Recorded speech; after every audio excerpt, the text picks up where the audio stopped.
Cheers, kid. Cheers. Oh my God. That Espalone's fucking fantastic. Holy shit. Okay. Woo! We're back. And we got our guest, honored guest, Ruby Blue here with us for a fucking debate. Ruby, how you doing? Great. Happy to be here. And it's happy to have you on. So, as anyone who has listened to this before, our man Beejapheth is going to be running for Congress. Senate, yes. And he thought it might be a good idea to get some of his ideas out there against what could be viewed as the opposition. So that is why we have invited our friend Ruby Blue to join us.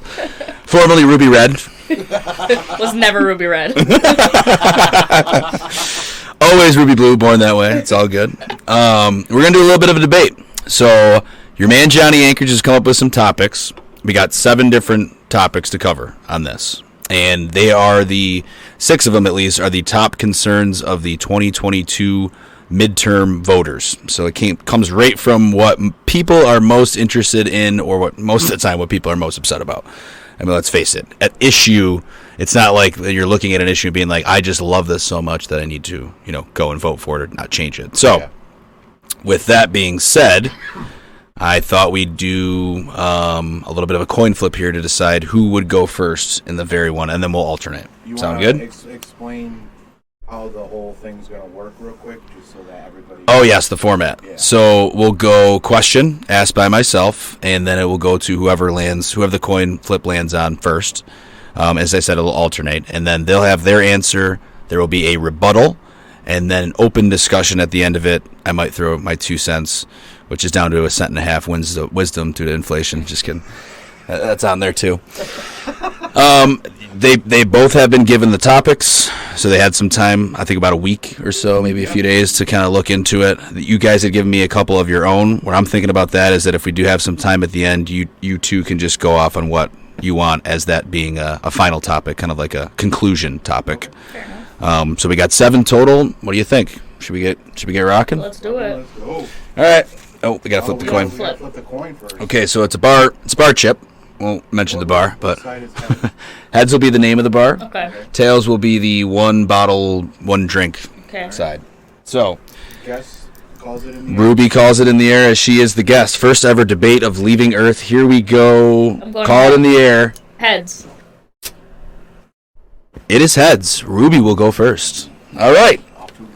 And completely random out of my tinfoil hat, literally. I don't know if you've seen that. We have these available, though.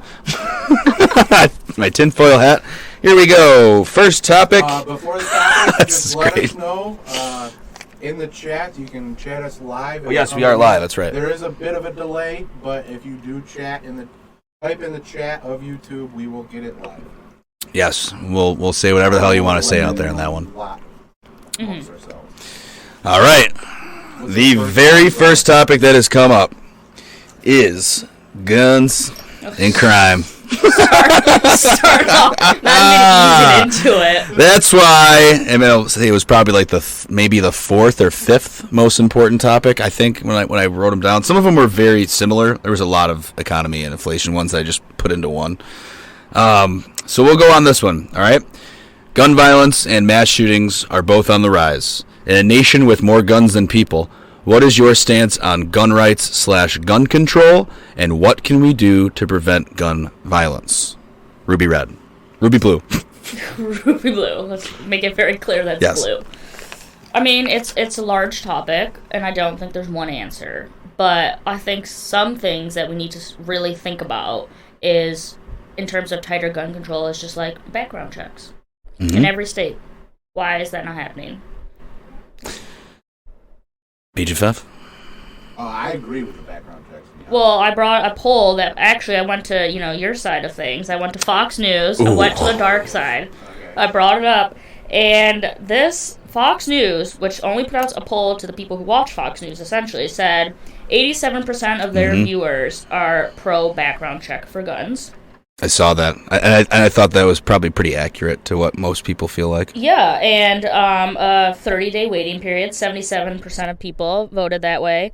And for the legal age to be 21 was 81% of people. And these are... I don't agree with the last. We have to assume conservatives. Okay, which ones don't you agree with? The 21? The 21 and the 30-day waiting period. I'm not super concerned about the 21. 18 or 21 doesn't concern me that much. I don't think there should. You think a 10-year-old should have a gun? Why can't it be in his dad's name? Why can't it be in his name? Because a 10-year-old his brain is not even remotely developed. The problem that I have with all of the gun issues of this country is it's not the gun's fault, it's the person's fault. And we need to work on gun safety training. We have countries that are literally taking their kids and ripping apart guns and putting them back together so that they know them. If we had more gun safety training, then I believe our whole thing would go down. Our whole incidental deaths will go down. The mass shootings might not go down. But you know how you stop mass shootings? Stop having gun safe zones. But there's been mass shootings where there have been people in the crowds with guns, and the mass shooting continues to happen. It just is... Or what about the mass shootings that are happening and the cops show up with all their guns, and the mass shooting continues? Like that one in the bank. There was an armed security guard. The mass shooting happened. That is a problem with not hiring the right person. Because if a security guard is armed at a bank, you are there to protect from that exact thing. If you are going to be a coward and not do anything, you shouldn't have been in that position to begin with. That's why we need to get all the veterans off the streets and put them into fucking shit like that. If we had a veteran with a gun, he would have immediately hated the situation. What to say on this though? Let's interject. How often would armed guard? Never.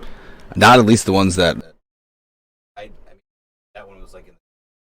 I mean, that's how it looks like in the movies. You know, like when you go and there's a bank robbery in a movie, there's always one armed guard with a little stub pistol, probably. Yeah, and he's laying on the ground and he's sleeping. throwing it over. Yeah, and he slides it. But when I go to a bank, I never see any armed guard. I mean, at this point on the previous episode, Brinks trucks when they actually carry the money, those guys have ARs. Yeah, those guys are like. Why wouldn't they? That's what I'm just saying. At that point of having an armed guard there, it does matter about what you have. In most places, they really have anything. But why does the average person need an AR? Can someone answer that question for me? I don't know if they actually... Personally, I know they don't need one. You don't need one, but it's your God-given right. Well, it's not your God-given right. Well, first off, I don't know where God stands on guns. So I don't even have a stance on God, so I just say that because you mean it's a constitutional right. Correct. But the Constitution was written, and the Constitution was written in such a way so that they couldn't infringe benefits, or not the benefits, couldn't infringe rights, knowing that technology was going to get better. But no one is saying take away guns. I'm saying make it harder to have access to guns. The problem with having harder access to guns is who's controlling the access. Well, the government's controlling the access, which is what your problem is. So your problem isn't with background checks or limits. Your problem is that you just don't want the government to infringe on your rights. But then you also said that the Constitution, which is a government document, you're also in favor of that. It's not a government document. It's a Founding Fathers document that created our government. I think the Constitution might have came after, but it is still the Founding Fathers who wrote it. I'm going to look it up. But they created the government. One of the things in the Constitution is that our government shouldn't be outgunning the citizens. That is one of the major points of the Constitution. Sure, but the Constitution also said there should be a separation of church and state, and there isn't one. Well, how isn't there one? What do you mean, how isn't there one? Not all Republicans, a lot of Republicans are trying to say that women shouldn't have access to abortions because of the Bible. We're getting off topic, but we have that one coming up, so don't worry. The Constitution was ratified in 19. Some people think it could have been 1787 was written in 1787, ratified in 1788, has been in use since 1789. Now, on that point of the Constitution, it's one of the oldest documents that governs a country. A lot of countries have rewritten their constitutions or gotten new governments. I'm somewhat in favor of doing a little bit of both.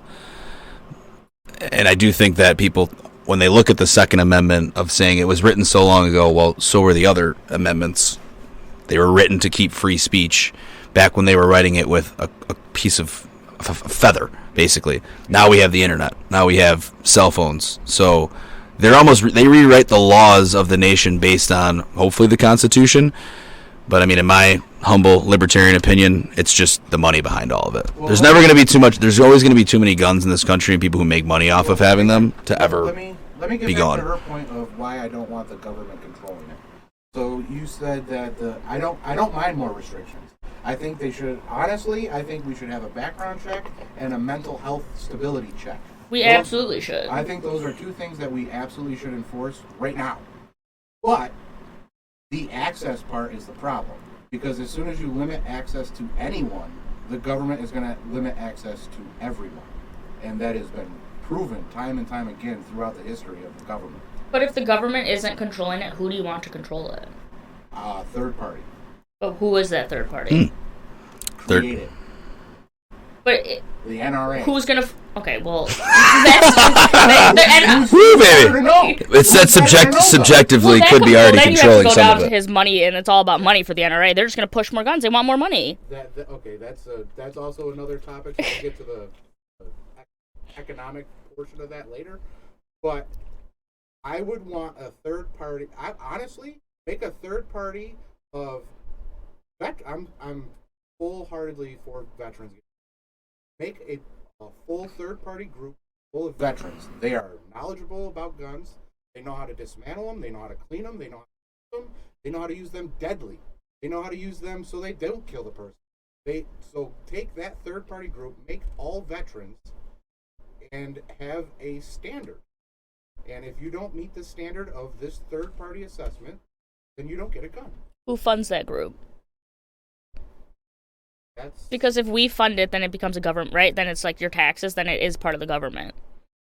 Correct. But I think there are things that we can take out of the government funding that we can put into this. I don't disagree, but then it becomes, if we are funding it, it becomes a government organization. Correct, but I think we need... I think we need more transparency is the problem. What if in a way that was almost, and this could be taken out of context for sure, but like reparations to the NRA, that they themselves the donation that also have that type of service that's oversee, and I like the idea of having the veterans in there too as well. Also having psychiatrists also have a play into it. Well, we have to because it would be more than just veterans, but have to be something that yeah, we would need 100% full transparency from the beginning. Well, I agree because here's the thing: is everyone wants to talk about mass shootings because that's what's happening every day in this country, but the most deaths from guns is from suicide. So we have to.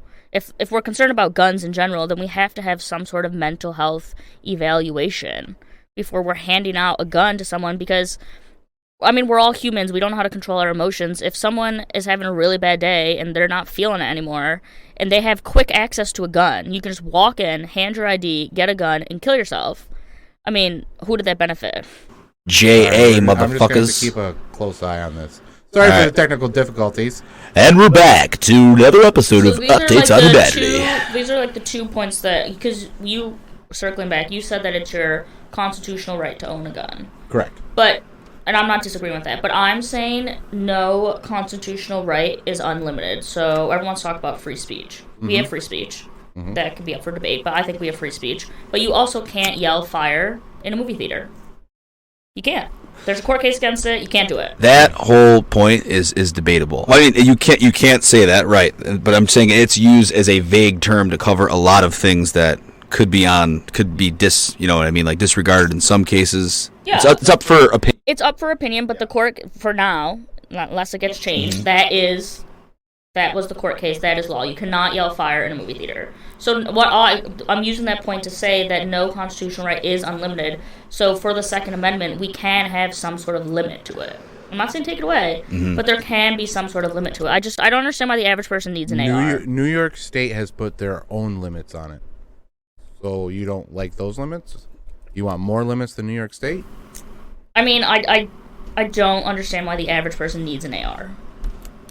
Yet.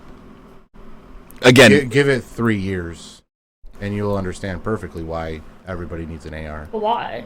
Because it's not so much that you need it; it's the fact that you need something that can protect yourself if shit really hit the fan. Because what happens when you have a shotgun and a pistol against an AR?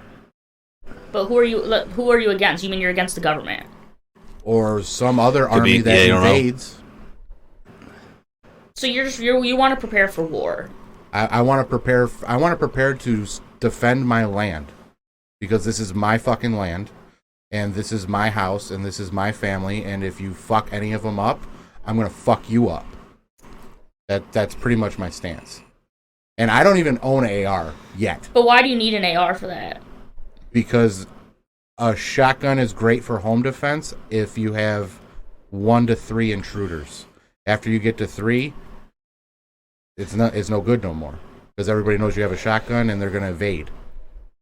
I guess I'm saying the chances of that happening, which it could happen, but the chances of that happening versus the negatives of everyone having an AR don't seem to line up. What are the negatives of everybody having an AR? If every single citizen had an AR, we would have way less gun violence. No.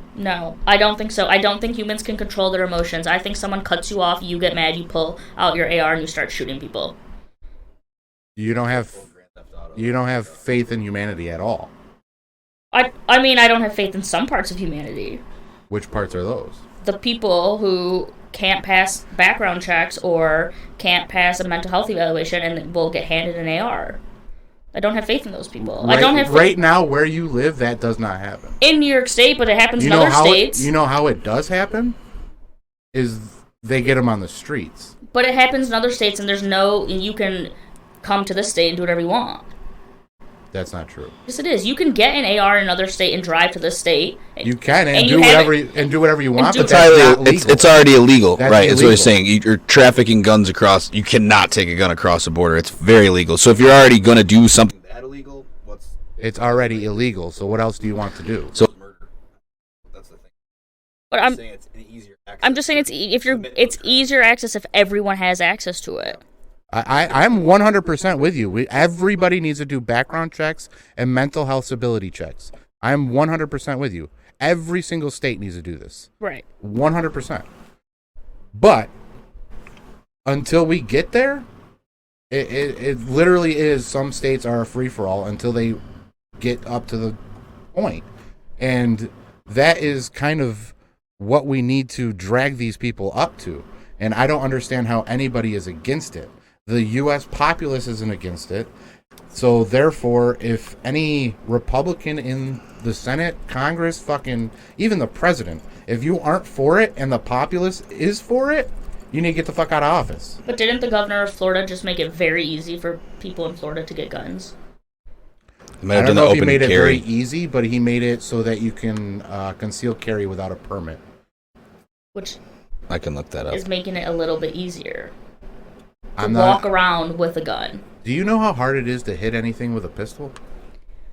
Yeah, I shot a pistol one time. I literally, out of 20 shots, zero times that I hit the beer can. It's very hard to hurt anybody with a pistol. So then why do you need the pistol if you're not going to even hurt the target that's coming at you? You got to be trained. You got to be trained to do it, yeah. Like I said, everyone should be trained to do it, almost like a DMV. Back to gun safety training.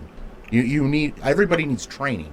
I agree. Once you get the gun, I think you should go through a training class. You should be required to get trained on it, yeah. Yeah, you should go through a training class. I agree with all that. I'm just saying what I don't agree with. If you want the gun, I do think there's a lot of things you have to go through. The training class, the background checks, all that. Mm-hmm. What I'm saying is I don't think that everyone needs to get handed a gun when they're 18 or that we need more guns out there.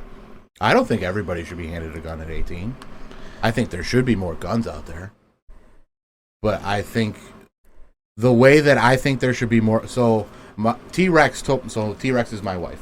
She told me that I say things and then I don't explain myself. So excuse me if I say something shocking. I will try to explain myself. But I believe that there should be more guns out there.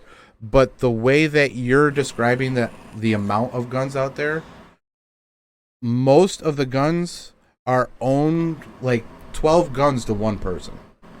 Yes. Yeah. So yes. the number of guns that are out there are, yes, we have more guns than people, but we have more guns per one single person. So we have multiples. Like I have 3 guns.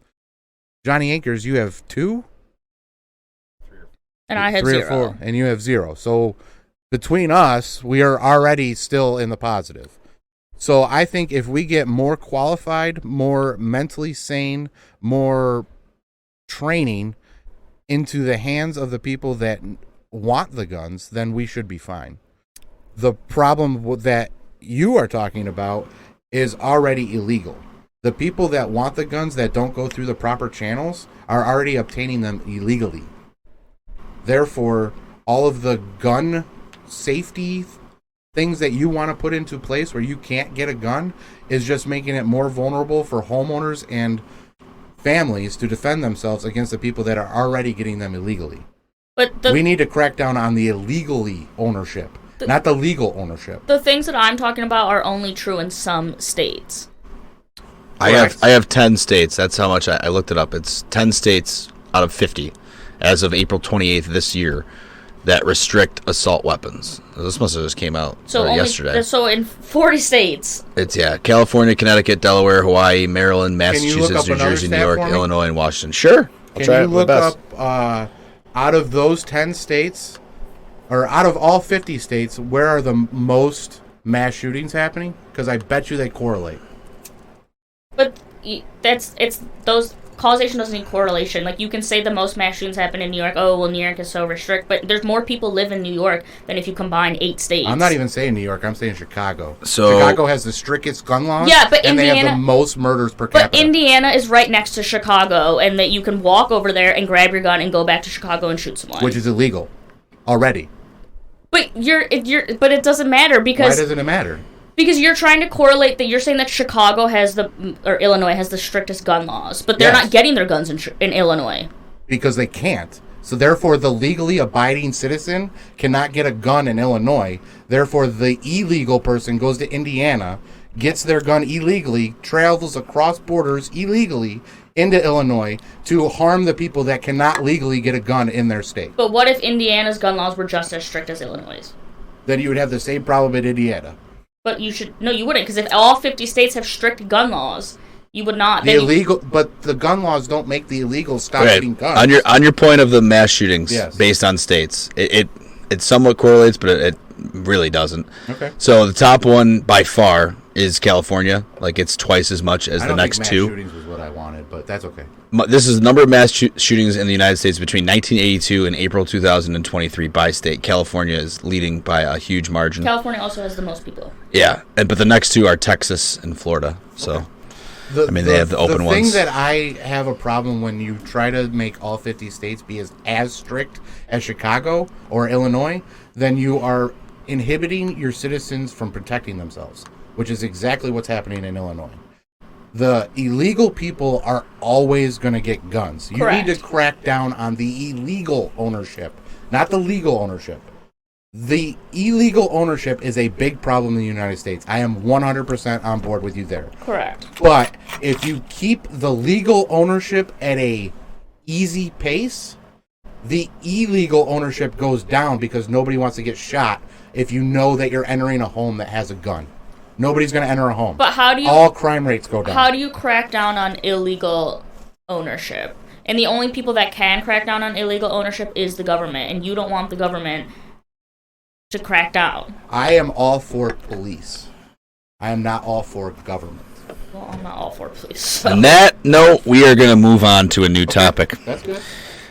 because I feel like we could go for days on the guns. We could. And we have some good ones laying around here for the rest of it. Let's move on. Do you guys want any other closing statements on it? Do you feel like... Well, I actually think we agree more than we disagree. 100%. I just think that you want more laws to inhibit... You think that more laws will keep guns off streets, where I think more laws will keep guns out of law-abiding citizens. So we are on the same page where we think we need more standards, but I think the way about getting there is harder than we think, because I don't understand why these Republicans aren't all for this. That's where I don't understand. That's where the NRA comes in. Like the people, the dollars are pumping in saying no, we don't want this. Yeah. But the populace is saying we do. The populace is Ruby which on brings yours? back to the Fox News is, and if the populace is for it, then put it through. Right, but the Republicans won't because they want the money from the NRA. And that's a problem, and I'm sure we're going to get to that. So. All right. Awesome. Good start, everybody. On to the next topic. We have... All right, this one may be a little bit easier than the last one. Not as controversial, but still up there. We'll see where it goes. Healthcare. All right. Oh, it's my first turn, right? So, yes, you will start, Beejapheth. You will be the initial one, and this is the question I have for you both. All right. One of the top priorities of any American is receiving quality yet affordable health care. What changes, if any, would you make to health care to make it either more affordable, more effective, or both? I would make health care exactly what it is. Health care. Right now it is health for profit. It is you get sick and we are going to give you a drug that may or may not help you. And if it doesn't help you, we'll give you another drug, which just pumps money into the chain. The first thing that I would abdicate for is getting all of pharmaceuticals out of Washington, D.C. We need to get all of pharmaceutical money out of Washington, D.C.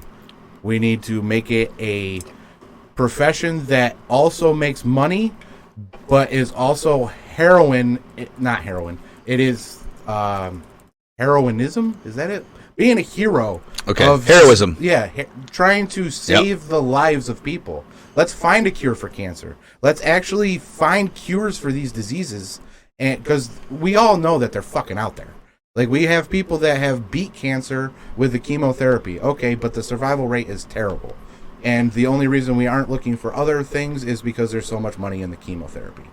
So let's just get all of money out of politics, of pharmaceuticals, and let's actually make this for helping people, not for destroying people's lives. And that's all I have to say about that. Okay, Ruby Blue, your response. I actually agree. I'm involved in the field, and I don't have any disagreements. I do think that the pharmaceuticals are pushing drugs. I do think that another issue is insurance companies who say you can or cannot get an MRI, or you can or cannot have this X-ray. You can or cannot. Oh, shit. How much money do you pay for them anyways? Yeah, but they're not covered. You still spend more. Like, I'm actually with you. I think the only part that I disagree with is I don't know if we have the cure for cancer. Maybe we do. Oh, that's our first one. Welcome to the conspiracy, Dan. Like, that's a conspiracy, and I don't know that if we have the cure for cancer. That's an old one. That's been around forever. And I don't think we do. I do agree that chemo makes a lot of money, and it makes a lot of people money, but I don't agree that we have the cure and we're not putting it out there so that people will Let me die. ask you real quick on a stat, because you had mentioned this, the amount of money, and this is I'll just give you the top 5 lobbying industries that they spend. I want to say it's per year. It looks like just in the year of 2022, pharmaceuticals is by and large the most. They spent $373 million just that year alone on lobbying for U.S. Congress. The second was electronics manufacturing and equipment, which is interesting. Probably Apple and all the devices, Apple, Google, Microsoft, Facebook, Google. Meta, sorry. Insurance was number 3. So insurance runs everything. They're every other commercial on TV. Securities and investments, so that's your classic BlackRocks, and then real estate, which is Vanguard, and the rest of the people who own all the real estate. So yeah, that's all the people that are sending money to our politicians. I don't have enough. So only going through the insurance system, I don't have enough knowledge on the insurance system. I know it's a scam. I just don't know how they're scamming it. I know that I pay a shit ton of money, and then as soon as something comes up, they say, fuck you. And that's fucked up, and I think that's a scam. Correct. But I would need to do a deep dive into figuring out how to fix it. So I don't know how you would fix it. I think insurance is a great thing, because without insurance, we would have to go to a universal healthcare, and I don't see us doing Well, let's see. Are you on board with universal healthcare, Ruby? I'm on board with parts of universal healthcare. So, like, Okay. I do think everyone should be insured. I don't think everyone should have the same insurance. Like, if you're not working, I do think you should be insured. No matter what. Because the problem is that person, if the person who is homeless is going to the ED, whether they have insurance or not. Mm-hmm. And in this country, you're being treated whether you have insurance or not. You just get handed a bill afterwards. Right. So I'm saying if we're going to go into debt, if the hospital is going to go into debt treating someone, like $80,000 on this homeless person who deserves treatment, they might as well just have insurance. So at least some of it is covered. At least some of it's covered by the companies who make the most money. At least it's covered for emergency. In a way that makes sense, because when I think of it, it's like, okay, well, everyone should be insured, like you said, no matter if you're homeless or you're a millionaire, and that people who work, and depending on your job or what your work gives you, you have better health coverage, insurance. Yes. But those people who are working, and especially on the higher end, like the upper class, they can't afford those copays and the extra fees, when the people that aren't working, or the people that are on the lower side and they pay a lot of their paycheck towards it, they're the ones who are stuck paying higher bills. So it's like, how would universal healthcare help that? All it really would do is just make, if you truly thought so, everybody equal in the pecking order. But I don't know how that is like logistically possible with the amount of people that we have in the country. Like right now, like what you said is what we currently have. Everyone should just be covered with some type of universal healthcare. But at the end of the day, they're still going to be the ones paying more money with the copays and shit. I think the homeless person isn't going to the doctor to get to do a copay. Like I think you want to cover them for emergencies. Okay. I don't think the homeless person completely is going covered. to be like, like, I don't know, like I'm having palpitations, going to like a primary care doctor. I think they need to be covered for the emergency room.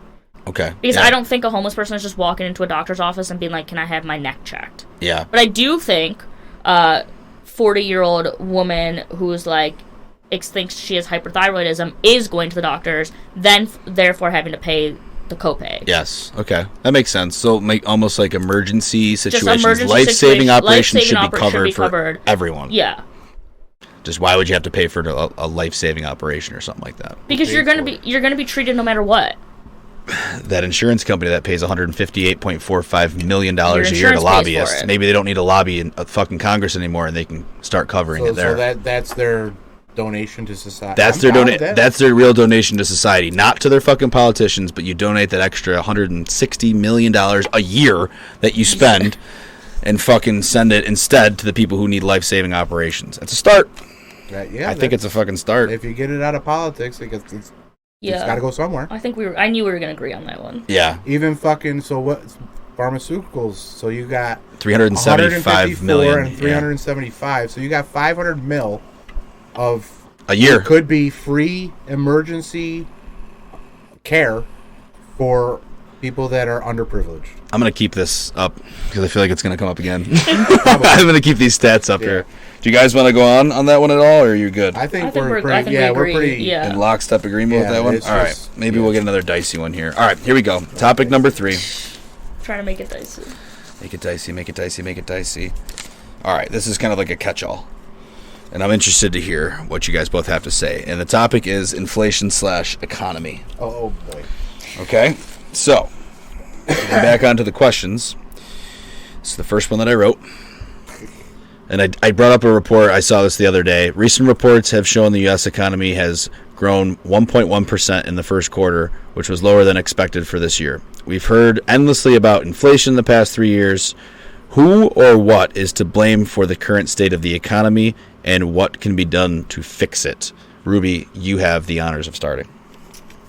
Well, I guess my first question is, I hear a lot about inflation these past 6 months. All I'm hearing about is everything is so expensive. I don't disagree, But if you look at the trend from our parents' generation to our generation, inflation has gone down. Okay. So, like... I'm going to look that up. If when our parents were trying to buy a house, there were people who were buying a house where the interest rate was 24%. Mm-hmm. And it currently is 6 to 7%. That's true. They were a lot higher back in the day. They were a lot higher. So, I'm hearing a lot about inflation. The problem with that... Hold on. I'll keep going. Sorry, you're right. I was interrupting. Yep. You're right. I'm sorry. I'm just saying, I guess I'm hearing a lot about inflation, but the trend is that it's going down. And then now, in the past few years, it fluctuates up and down, but it's still not even close to where it was. Okay. And who to blame? I mean, I don't think you could blame one person. It's all of us. I say like who or what. It's almost like a collective thing. Okay. Yeah, it's all of us. It's Republicans and Democrats and us and how we want to live our lives, and we lease everything and we rent. It's just everything. I don't think you can blame one person. All right, sorry.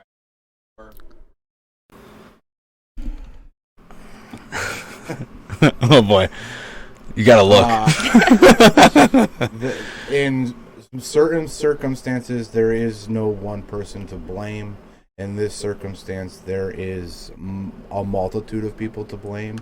But our woes that are happening right now are simply for the fact that we're sending billions of dollars overseas for nothing. We're sending billions of dollars of overseas just to cover up a oopsie by the current administration. The economy, I know a way to fix it immediately. Get out of the Paris Agreement. Get out of NATO. Fix our economy. Done. We are funding both of those immensely, more than anybody else in the world. We are funding both of those programs. We need to withdraw from those programs. First of all, NATO is a new NWO. We don't need to fucking be a part of that bullshit. They already fucking established that the WHO is now in charge of a pandemic. And guess what? That means the WHO, which is mostly in charge of China, is now demanding that we have a vaccine, even if it's not tested. That's what the WHO is going to do. We need to get out of what? Prediction? No, it's already happening. WHO is already the pandemic ambassador for the world, pretty much. Okay. So we need to get out of NATO and we need to get out of the Paris Climate Agreement. If we get out of those two, we have trillions of dollars in funding where we can actually fix the infrastructure of our country. We can get the people actually back to work. And I don't feel like people don't want to work. I feel like people don't want to work for shit. They don't want to fucking go to work for 40 hours and still not be able to afford food. They don't want to go to work for 40 hours and still get the eviction notice on their fucking door.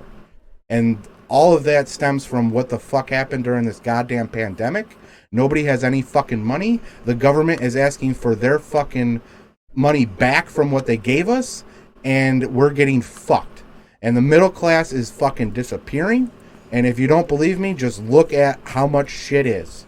You can either be homeless and get a shit ton of money from the government, or you can be rich. There is no in between. Okay. You can fucking struggle on a daily basis like me and my wife are. We are living paycheck to paycheck, which is 90% of America. And that's not good. The point about having a 24% interest rate, but they were buying homes at $30,000. You can't get a home for $30,000 that's livable anymore. It has to be at least 70 grand. So yes, the interest rates were higher back then, but they were also dealing with way less money. Well, they were making less money. Correct. Yeah. Inflation rate was 3.9% average from 1940 until now. And I think the highest it was like you said, during the 70s. In the 80s, it was up to 13 to 14% yearly average of inflation. But what's the inflation of purchases to the inflation of wages? Somebody look that up too? If you could. Man, you guys are throwing a lot at me. All right. Because like a car back then cost $4,000. A house cost $30,000. Now a car costs $40,000 and a house costs $125,000 for a decent house. So it's exponential from what they were paying to what their wages were. And our wages have not gone up that high. Yeah, I know that. I've seen those stats before. Like wage growth has never, like, since 1971, and that's when they got off the gold standard. That's when they created the fiat dollar, when they could just start pumping money whenever they wanted. And nowadays, since 2020, they've had the petrodollar. Yeah. So like the fiat dollar. Yeah. So since then, inflation has a little bit, like, steadily every year. The value of the dollar has gone according to wages that have pretty much stayed the same, but have increased at a much, much lower rate until probably recently. I think was 2020. They kind of put things in perspective, and now you have to pay people a somewhat livable wage, which I am not against. I think that the wages in this country are fucking terrible. Minimum wage honestly should go up. But it's Democrats who want minimum wage to go up, not Republicans. I understand that, and that's why I'm center. I have to be Republican because of some of my stances. You don't have to be, though. I have to be Republican. You don't. Democrats aren't coming for your guns. They're not. Do we know that for sure? We just agreed that Republicans should be for more control. I agree with you. Yes. Yes, that's not. It's a general. I don't like generalizing all people into one or the other because, first of all, I'm not either, and second of all, it's like you're on your own. Everyone always talks about like a spectrum, like from like one side to the other, right? I truly think instead of using a line of just being on one side of this line or one side of this line or somewhere in the middle, it's more of a circle. It definitely is. Like the circle on either side where they meet is whether you're a populist at the top or you're a neoconservative at the bottom. And then wherever you land on that, inside of that circle is really where it is. I hate like the whole square thing. Yeah. It doesn't make sense because people agree on things a lot more often than they disagree. But because if you're on one side or this side or the other, no. It's a fucking circle. So the reason I'll give you into a little bit of a reasoning why I want to run. The reasoning I want to run is because I'm center. Because my feeling, it may not be true, but my feeling is that only the extremes get elected. Therefore, I may agree with you, but I don't agree with them. Because they're coming for my guns. I wholeheartedly believe that the Democrats are trying to control us. Therefore, in order to control us, what's the easiest way to control us? Make your enemy defenseless. But the last, like, Obama, everyone said that Obama was coming for everyone's guns, but he didn't. He didn't. He did not make... Guys, we're past the gun issue. But keep going. Go ahead. Well, I'm just saying he didn't make it harder to get guns. He didn't go... I don't know. Obama also didn't originally agree with same-sex marriage. No, he didn't. But everyone said that he was coming for the guns, and he didn't. Everyone says the Democrats are coming for guns, but we've had Democrat presidents, and nothing has changed with guns. Because we fought hard.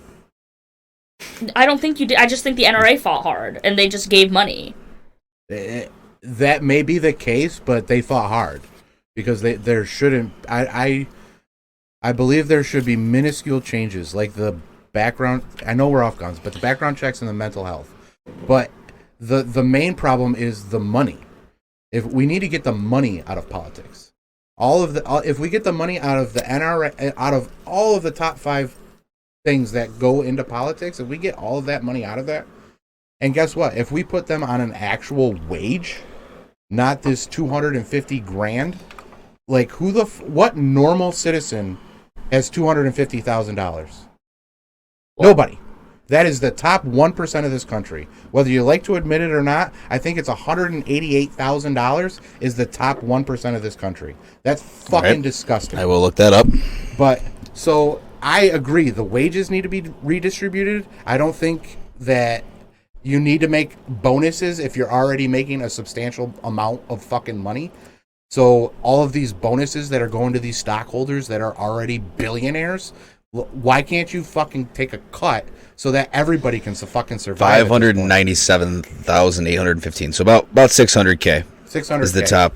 Okay, 1%. My bad. Top 1%. So the top 2% goes down to 188. It actually went down. It used to be 823 in 2020, and then I think Investopedia. I don't know. That's what courtesy of them. It's about 600,000. So if I win the Senate race, I immediately go from middle class top 2% of the country. That is insane to me. Insane. And then you think about all of the money that they're putting into stocks that they already know about. Like, they are just pumping money into themselves and taking it straight Correct. from Anyone us. in Congress shouldn't be able to trade. I 100% agree Yeah, with that. That's a good one. Yeah, I'm not... I think we agree here. I'm just saying that you're saying all these things, but they just seem more like left-leaning ideas. Because I have... But you won't vote left. But you're coming up with left-leaning ideas.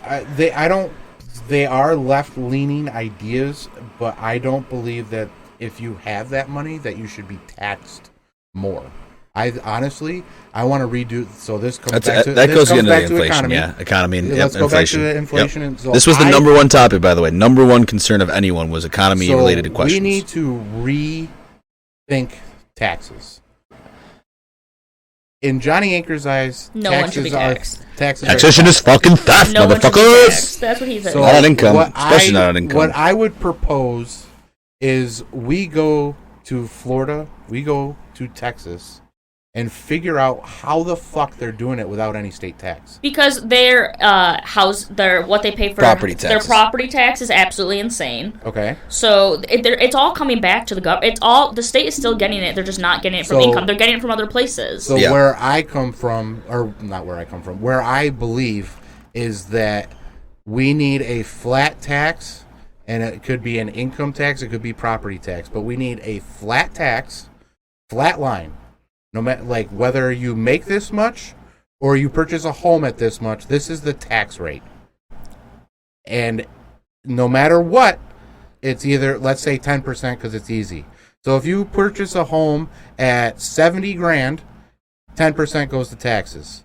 If you purchase a home at 700 grand, 10% goes to taxes. If you purchase a home at 70 million, 10% goes to taxes. The problem is 10% affects people differently. The person who's purchasing their home at 70 grand probably can't afford the 10%, where the person who's purchasing their home at 70 or 7 billion can afford the 10%. But it goes down as it should. At least you're saying it's just like you're taking the exact same hit as everybody. Yeah, I get what you're saying, where the person's paying $7 billion for a home has the extra resources to do it, but you're also taking the hit for 10%. So the person at the bottom is taking a less of a hit, but you're still taking a hit. But that I'm not saying, so that would be the taxes for everything. So I'm more saying this is probably more income, because properties, the sales of properties goes ups and downs, and you can't have your economy. not to mention lower classes aren't buying as much property as Correct. the now we're middle renting to and we're higher. leasing, like you Right. said. Yeah. But if we get to an income tax where it's a flat tax, say 5% of your wages is just going straight to taxes, and that's it. I thought you said zero. Flat tax, zero. Sorry. No. Keep going. 5% goes to taxes, and that's it. So, and we could have, so let's say 7% in total. You get 2% to your state, 5% to your federal government, and that's it. You got 7%. No matter what you make, you're taking 7% out and you're giving it to the government. That's it. I think that'll be way easier to file your taxes. I don't think you will ever get behind, because if you're not making money, you're not paying taxes. So we need to figure out a way to figure that out, to be honest, because I don't have all the answers, and I will tell you that straight up. I don't. But we would need to figure out a way of people not working and what the fuck's coming out of it, what they're doing for taxes. And we would need to figure out a way for all the subsidies. But I think 7% out of everybody's income would be more than enough to pay for everything that we need. Well, the subsidy part, though, you mentioned it. I don't know your view on that whole part of it. Like, some of the stuff that they give money to, like, perfect example. I'm a sports fan. Love the Buffalo Bills. Go fuck themselves. The tax dollars that they fucking took from the state to build a new stadium when the man's a fucking billionaire. Like, okay, I'm all for the free market, and I'm all for Terry Pagula probably paying less taxes than he has to pay for operating in New York State. But you shouldn't also be subsidized when you probably have the money. Just, figure it out. Frack another fucking hole, goddammit. Like, that's the free market. No subsidies. No, we're picking and choosing fucking winners. You know what I mean? Like, that's the shit that drives me crazy, that between the corporations and the top people that have the money and they're able to get subsidized, they're now going to be, inadvertently, even if, Terry Pagula, maybe he is. I think he's honestly liberal personally. I think he's more of a Democrat than a Republican, but they're now going to be indebted to those politicians who gave them those subsidies. Correct. So it's a revolving door no matter what you do. I just think that, like, dude, if you're going to be paying tax on something, it's to fucking, operate the fire department, operate the fucking police department, keep the lights on, like, you know what I mean? Keep like that. Kids educated. Keep education. Exactly. They just, and that's the whole part of it. I don't know how you would want to respond to that, Ruby, but like the fact that I think that just the total money, the overall allocation of resources is not being utilized properly. No, not at all. We don't disagree there. It's not at all. We should be putting more money into education and less money into whatever they're putting money into right now. And we need to get rid of all these subcommittees. We don't need a subcommittee upon a subcommittee upon a subcommittee to decide if we need a new sidewalk. We need a new fucking sidewalk. Hire Bob Joe on the fucking street. Listen, that was Biden's infrastructure plan. Oh, no. What was? You want a new sidewalk, that's Biden's infrastructure plan. I just use it as an example. I don't know what the hell you're talking about. Did you have any opinions on the Biden Inflation Reduction Act? Because we're on inflation. I don't know if I know enough to have, like, I read it. I don't know. Let me educate you. So hold on, let her go. No, go ahead. You can go. So the Inflation Reduction Act pretty much just gave trillions of dollars to climate change activist groups. That's all it did. It had nothing to do with inflation, and I think it even gave some money to Ukraine. I don't know. I don't know if that. I do know that it was moving it towards, like, it had nothing to do with the name, basically, which is fine. And honestly, if you guys wanted to wrap up on the inflation, just to talk like actual economic issues, because a lot of the stuff we just touched on is still in the pile that I'm going to pick from. But Let's do it. All right. So let's see. I hope it was one that we were just talking about. Nope, I'm not. We're not doing that one. Sorry. All right, perfect. Yeah, we're a great moderator here. No one saw that. All right, climate change. It was in there. Oh, boy. So this one I know could go either way, and I know how Beejapheth feels, so this should be a good one. I'm first, right? Yeah, you are up. Oh, boy. So I don't mean to offend you. All right, here we go. Extreme weather and other indicators would imply that the world's climate is changing and could be a threat to mankind. How serious is this threat, and what can be done, if anything, to reverse the change? The threat is zero, and we can stop manipulating the weather to convert a change. Yes, I love that. I think it came out. I think that's a conspiracy. Yes, that's why I rang the bell. You don't believe in HARP? I don't think that you can say the threat is zero. Why not? Because there's scientific evidence showing that the Earth is getting warmer, showing that we're having more natural disasters than we have. So I don't think you can... According to what? According to the history of all the natural disasters. How far back? We can go back... Let's go back to the 200 years. That's not far enough. Well, I'm just talking about this country. This country's only been around for 200 plus years. It's not far enough. Okay, we can go back however we want, but we're... The problem is you have to go back thousands. We can go back thousands of years, but it's still getting warmer, and we're still facing more natural disasters. It's a wave. It goes up, it goes down. It goes up, it goes down. We've had multiple ice ages on this planet without us being here. We've gone through peaks and valleys of warm and cold. And if we go back 200 years, that time frame is not big. We need to go back 20,000. We can go back thousands of years and go back to the ice age. I got 2,000. I got over 2,000. I'll try to get it, but keep going because I don't have it up yet. We can go back 2,000 years. We have had ice ages before we were even here. But if we can prevent the next ice age, why would we not do that? The problem that I have is, and the reason that I say the threat is zero, is because we can get United States to net zero and have no impact on climate. Well, you need the world to be on the same page. How are we going to enforce what the world is doing? We enforce what the world is doing every day. Where are army bases? 100%. But no one enforced us on our Industrial Revolution, so how are we going to enforce anybody on theirs? I'm just saying, we, as the country that we are, we make decisions for this world every day. I don't disagree with you. We control what other countries do all the time. I kind of disagree with you. Where are all of our army bases? Are they all in America? Fuck no. Okay, so we have presence in a lot of other countries. We have presence, yes. We are controlling a lot of things in other countries. We used to, yes. I think we might still be in some countries. And like a third of what we were before. Guys, geopolitics is in there. Keep going, though. Sorry. But I'm just saying, I agree that it can't just be the United States. But you're saying that we don't have control over what other countries do, and I'm saying we absolutely do. The problem is we have control of what other countries do in the wrong aspects. We don't care. We care about control. That is what everybody in every other country is saying about us. Is we go there, and yes, we have control of these governments. But that's what we have, is control. We don't care what you do, but we have the control. We tell you what to do. Correct. But it doesn't have anything to do with business. It is all about military. Correct. But if we wanted everyone to care about climate change, we could have that influence in other countries. We could, but we don't care. That's the problem. I agree we don't care. We don't care about climate change at all. The politicians say that they care very deeply, but then go to these other countries and say, I don't care what the fuck you do, burn those tires, fuck it. That's a big problem. But I think as climate change, this is where I am right-leaning. Climate change as a whole isn't a thing.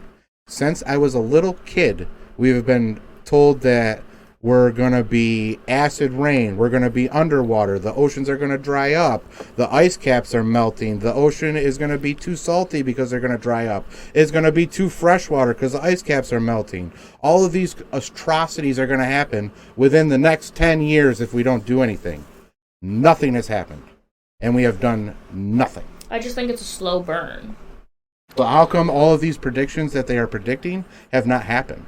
I'm going to say in a 2,000-year model, just real quick, I think, like you said, you have to go back further than 2000. 2000 is pretty much like the hockey stick. That's the one that I think is Randall Carlson when he went on there, the guy from Rogan's podcast, because he's the big, like, it's all cyclical guy. Yeah.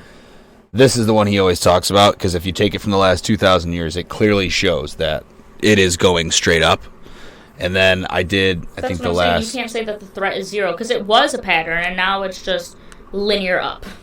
Hold on, shit, because I got to go to the other one. That one's the one over like the last 400,000 years. So it is a straight. This is my big thing about it. I think you can't deny the fact that the temperatures are rising. That's a scientific fact. 100%. How much of our human involvement is what's causing it? Zero. Is the real? Well, that's the question. I don't think it's zero personally. I think it's zero, somewhere in the range of 0 to like maybe 30 or 40%, and most of it is just well beyond our control. That we're just now on this next part of the hockey stick. Like we're now going to the next part, and we're not really doing much to stop it. That's one of the things that me and Beejapheth also don't agree on. But I think that there's things that it's not the things that we're doing have really nothing to do with helping the climate or save the earth. It's just another way to pass money to somebody else. I don't disagree. I'm just the part that I disagree with is I don't think you can say the threat is zero. Like there's threat level 0 starring Beejapheth. So I think that the way to get past climate change is to go into these countries and be civil and give them what they need. But we will not do that because we see them as a threat. So, therefore, our government can't do shit about climate change, so we should not pump any money into climate change. As an individual person, if everybody went a little bit more greener, that would be a good thing. We might be able to do something. That's what I'm saying. I think we can slow it down. But our tax dollars should not be going into any programs that are going to fight climate change because nothing we do will combat the East. Right now they are going through their industrial revolution. Unless we go in there and give them technology, which will never fucking happen. You know what I just saw earlier? Do anything, yeah. And if we're talking about the East, real quick, just on that point, China just announced they're going to have 20 nuclear power plants being built all at the same time to make themselves now the highest nuclear power in the world. That is the way to combat climate change. So they might beat us on emissions if that's the case, because we're not getting into nuclear. We need to get into nuclear. Your stance on nuclear, Ruby? I just think we all need to be on the same page. Okay. So if we're gonna fight, if we're gonna put money into climate change, then it can't just be this country. We, as the world, have to be on the same page. Because it's not this country that the temperatures are increasing. It's the world that the temperatures are increasing. But like I said, that would tell us to go into these third world nations. We're already there. And give them technology. We don't give people technology at all. But we You have to come in and take it from us. No, we could give them technology. We could, but then they become a keeps threat. going right into your face. I think if we gave another country the technology to build cars, electric cars, that's not a threat. So you are full-hearted against capitalism. Against patents. I'm not against capitalism, but you're saying that we can't do these things. I'm saying we can do them. The problem with is who's getting paid. What do you mean? The company can still get paid. Who's paying it? This third world country that can't pay shit? If Tesla wants to go into China and out of the good of his heart, he should just go and give them electric cars. Out of the goodness of it, who's paying for him? He's got billions of dollars. He just bought Twitter. I think he's going to be just fine. Okay, but why are you subjugating him to do the whole climate thing for the world? He doesn't have to do the whole climate thing for the world, but if... the man already invented electric cars. What else do you want him to do? Well, people have to use the electric cars for it to matter. You can invent whatever... In this country, and even in this country, it's still not high.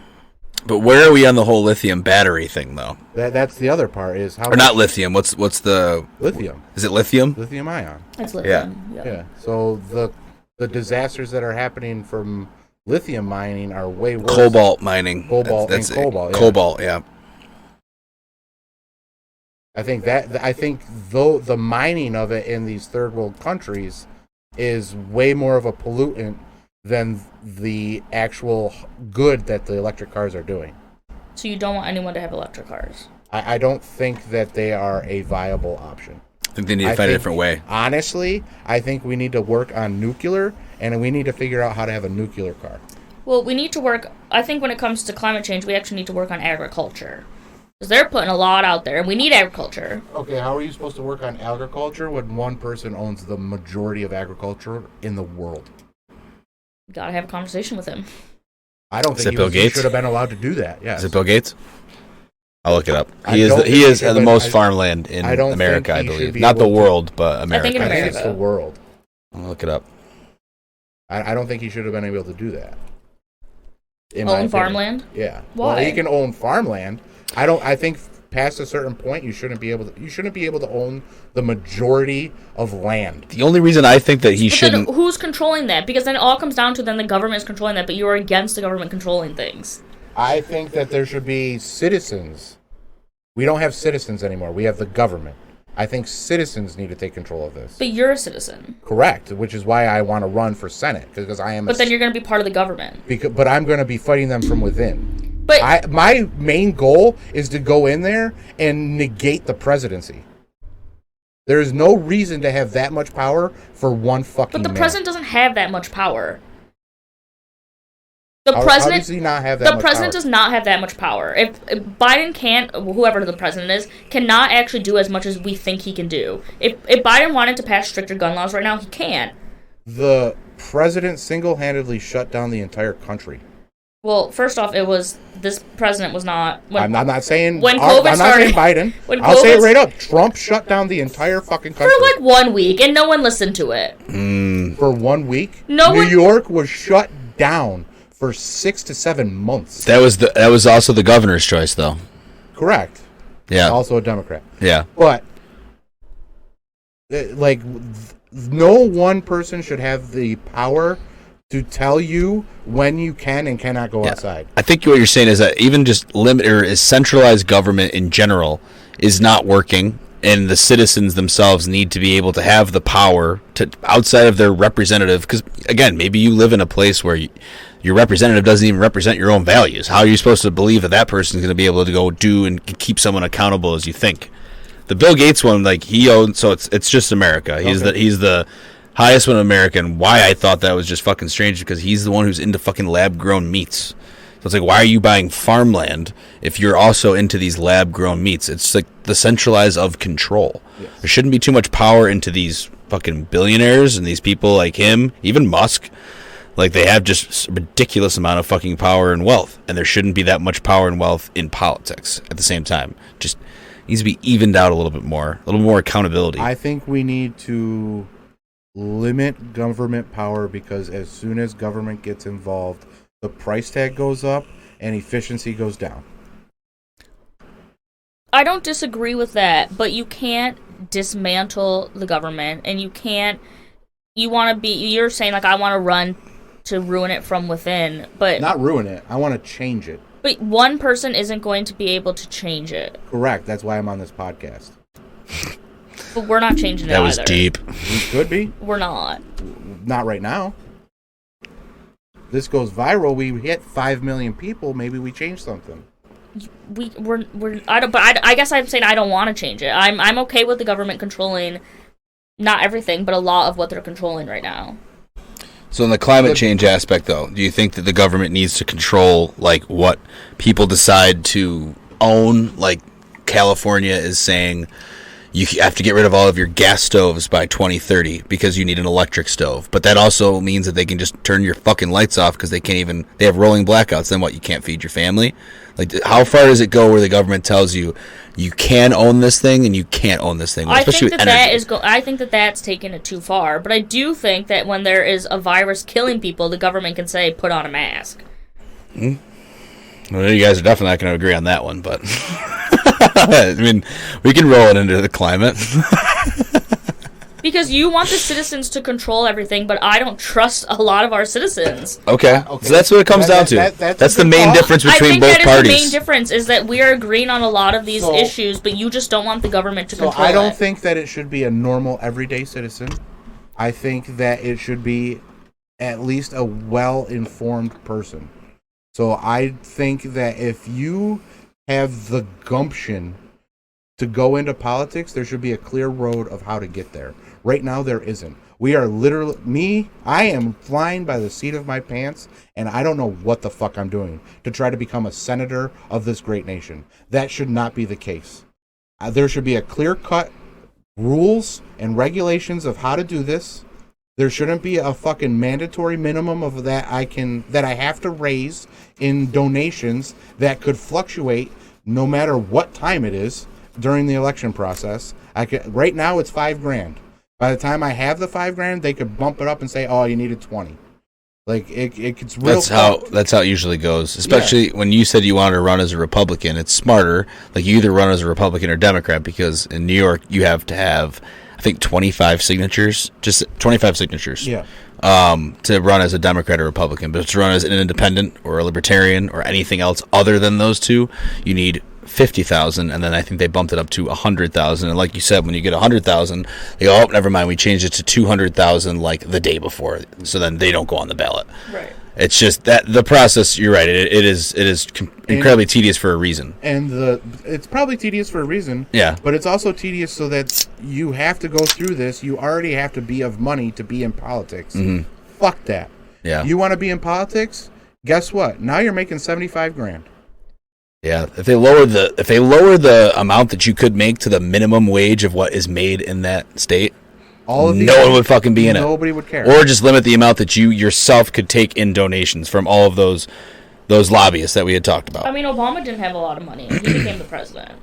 He was already in Congress. He was making money. Yeah, he was. But I'm saying to get to Congress. It's not like he came from a political family. But where did his money come from? It was all donations. From who? People in this country. I don't think it was just people.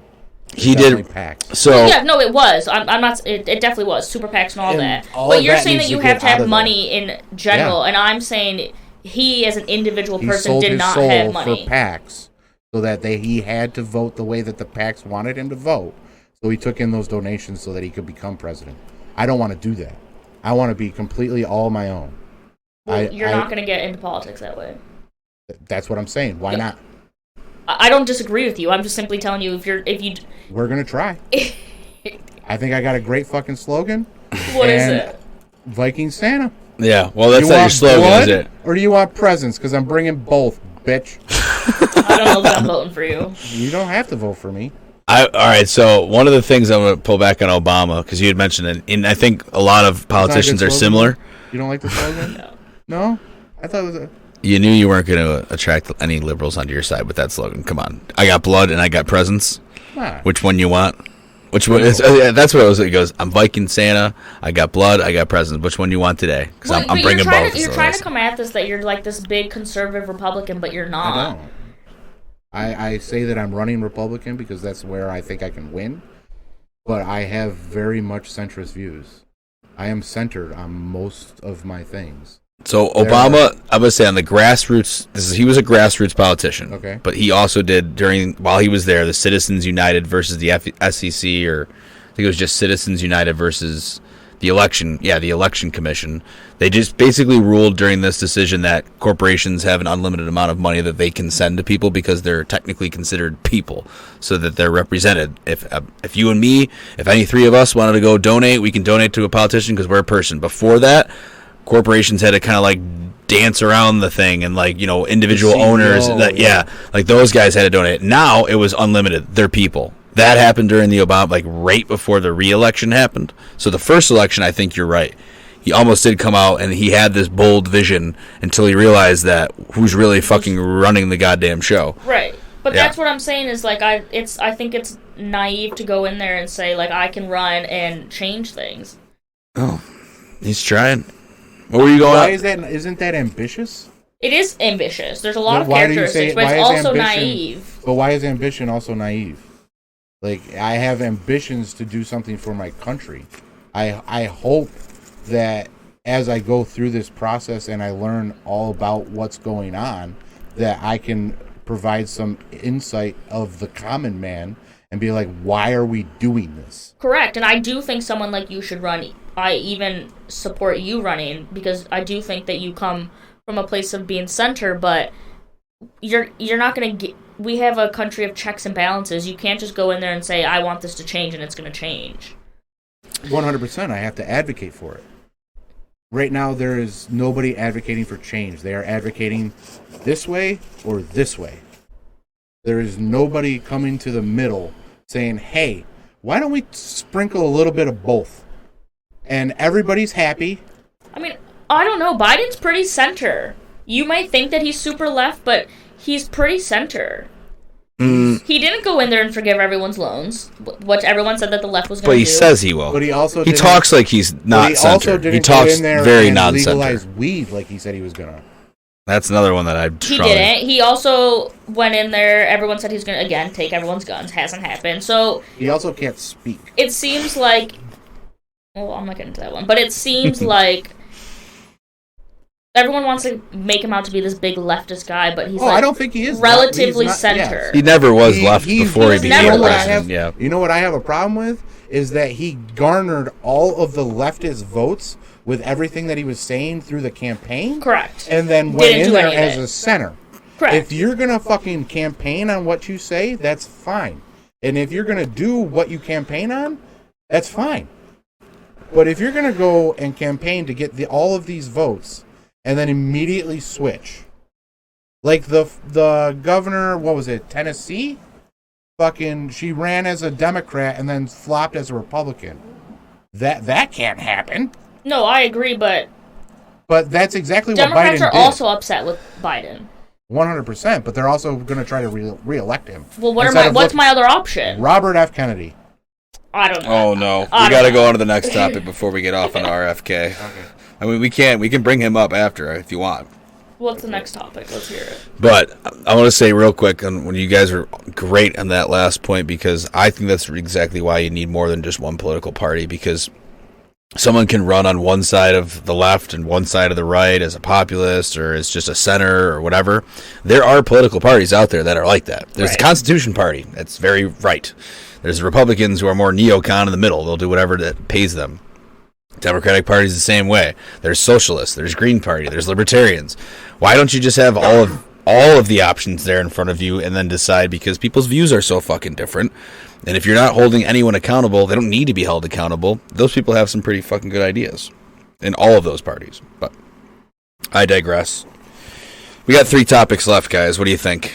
We feeling good? Let's do it. We having fun?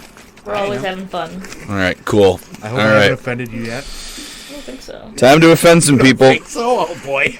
Time to offend some people? Abortion. Okay, this, I'm telling you, this is I have such an open mind. I think we've come to agreement a lot. Yeah. If you are against abortion, we're not going to agree. I'm just putting that out there. After first trimester. All right, here we go. Here's the question. Since Supreme Court overruled Roe v. Wade, abortion has been a hot button topic in the United States. What is your stance on abortion? And Ruby is up. I think women should be able to have an abortion. I don't think there's much more to say that. If you are trying to tell me you're pro-life, which means that a woman should have to carry a child that is not living and get septic before they get treatment, then you're not pro-life. So I agree with abortion. I think there is a point where you need to stop. Sure, you shouldn't be able to have an abortion at 36 weeks with a viable fetus. Fine. After first trimester, you know you're pregnant. You should not be able to abort your baby after first trimester. I don't know that every woman knows they're pregnant in their first trimester. Okay, but if you don't know that you're pregnant after your first trimester, what is the probability that you're going to know you're pregnant at 36 weeks? Well, there's so much. Your first trimester, you're not even showing. Is that 12 weeks, right? 12, is the first trimester? Yeah. And I think most women at somewhere between 8, 12, 16 weeks probably know. But the 6-week ban, I do not think most women know they're pregnant at 6 weeks. That's ridiculous. Because we didn't know. So the reason that I agree, I'll give you a full story. The reason I agree with abortion is because my wife had to have one. She had an ectopic pregnancy, so therefore she had to have the abortion drugs, which ended our viable pregnancy if it wasn't in the fallopian tube. But that's correct, but an ectopic pregnancy is not viable. Correct. But she had to have the drugs. So therefore, I cannot sit here and say that... Which saved your wife's life. Correct. Because had she carried that, she would have died. Yes. And I'm glad that she fell down the stairs, which didn't cause it, but she fell down the stairs, and we had to go check it out, and that's how we found out. But therefore, if she had the drugs, I cannot say that you cannot have the drugs. But I think at a certain time, you should have figured it out, and you should have made a decision within 12 weeks. Because 6 weeks is too short, I agree, because that is 2 weeks after your missed period. Most girls, I understand, don't know. They fluctuate even. Like, a lot of people don't even get their period every 4 weeks. Yeah. So my wife is a prime example. Sometimes it's fucking every 3 weeks. Sometimes it's every 9. Right. Who the fuck knows? That's what I'm saying. You go 9 weeks without your period, you may not even think something's going on yet. Or you're just starting to think something's going on. Correct. But then you start realizing something's going on. Correct. So past 12 weeks? But that gives you 3 weeks to get into the doctors. Problem number 1. I gotta go to the bathroom. I'll be back. Keep it going. So let's say at 9 weeks you're like, okay, this is too weird, right? Like I've missed it too much. This is the most I've gone. So you go to Walgreens, pick up a pregnancy test. It's positive. Okay, great. You call your doctor. They're like, we can get you in a week and a half. You're not getting in the next day. But are people that see, this is where I might not know, but are people calling once the pregnancy test is positive, are people calling their doctors or immediately going to fix it? Well, you can't immediately go to fix it. You have to have an appointment. First you have to find someone who's willing to do it. Not all OBGYNs are willing to do it. There's actually a lot who refuse to provide an abortion, and that is in their right to do so. Yeah. So first off, you have to find someone who's willing to do it. Currently, you have to be in a state that you can get one at 9 weeks. And then you have to, call your doctor. They have to confirm the pregnancy. You can't go off the Walgreens pregnancy. You go there, you take a pregnancy test. Okay. They have to confirm it. Okay. You'll probably do an ultrasound to see where it is, right? Because if it's not in the, in the uterus and it's in the fallopian tube, we have a different issue. Yeah. So all that takes time. Then you can't just walk in and say, I want abortion. First off, you have to get the pregnancy test at the doctor's office, confirm it with an ultrasound. Then you get handed your choices. Okay. Then, for the abortion, you don't get it that day. You got to schedule another appointment. There's all these other patients. You can't just walk in and say, I want an abortion. And in a lot of states, you need a 24-hour waiting period before you even can come back with a decision. So that's another day. So where would you cut it off? I was somewhere between 12 and, 20. Maybe 18. 18? Somewhere between that. I just think that there needs to be a cutoff point. But there is a cutoff point. In New York State, you can't get one after, 22 weeks? Okay. I'm fine with that. As long as there's a cutoff point. You're fine with that, but you're voting for the party that is not fine with that. I'm not voting for anybody. But you did. You voted for the party that was that is saying that 6 weeks. You voted for that party. I understand that, but against everything else, they were the better option. But they weren't.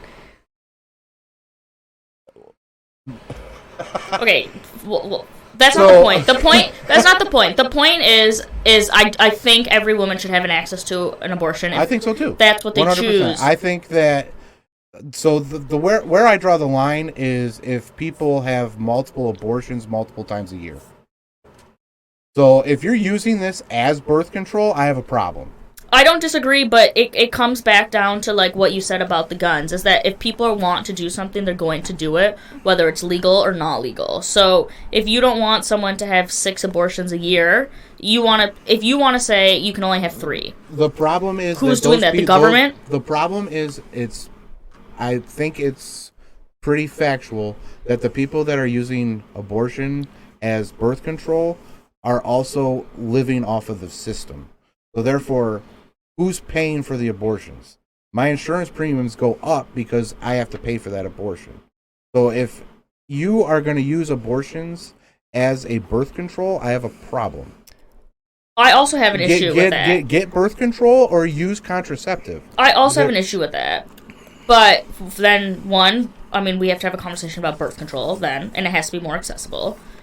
Agree. Which it's not. Agree. Always. And then... I think more contraceptives need to be more available. Correct. So we have to stop putting, abstinence as our statement, and say I agree. people.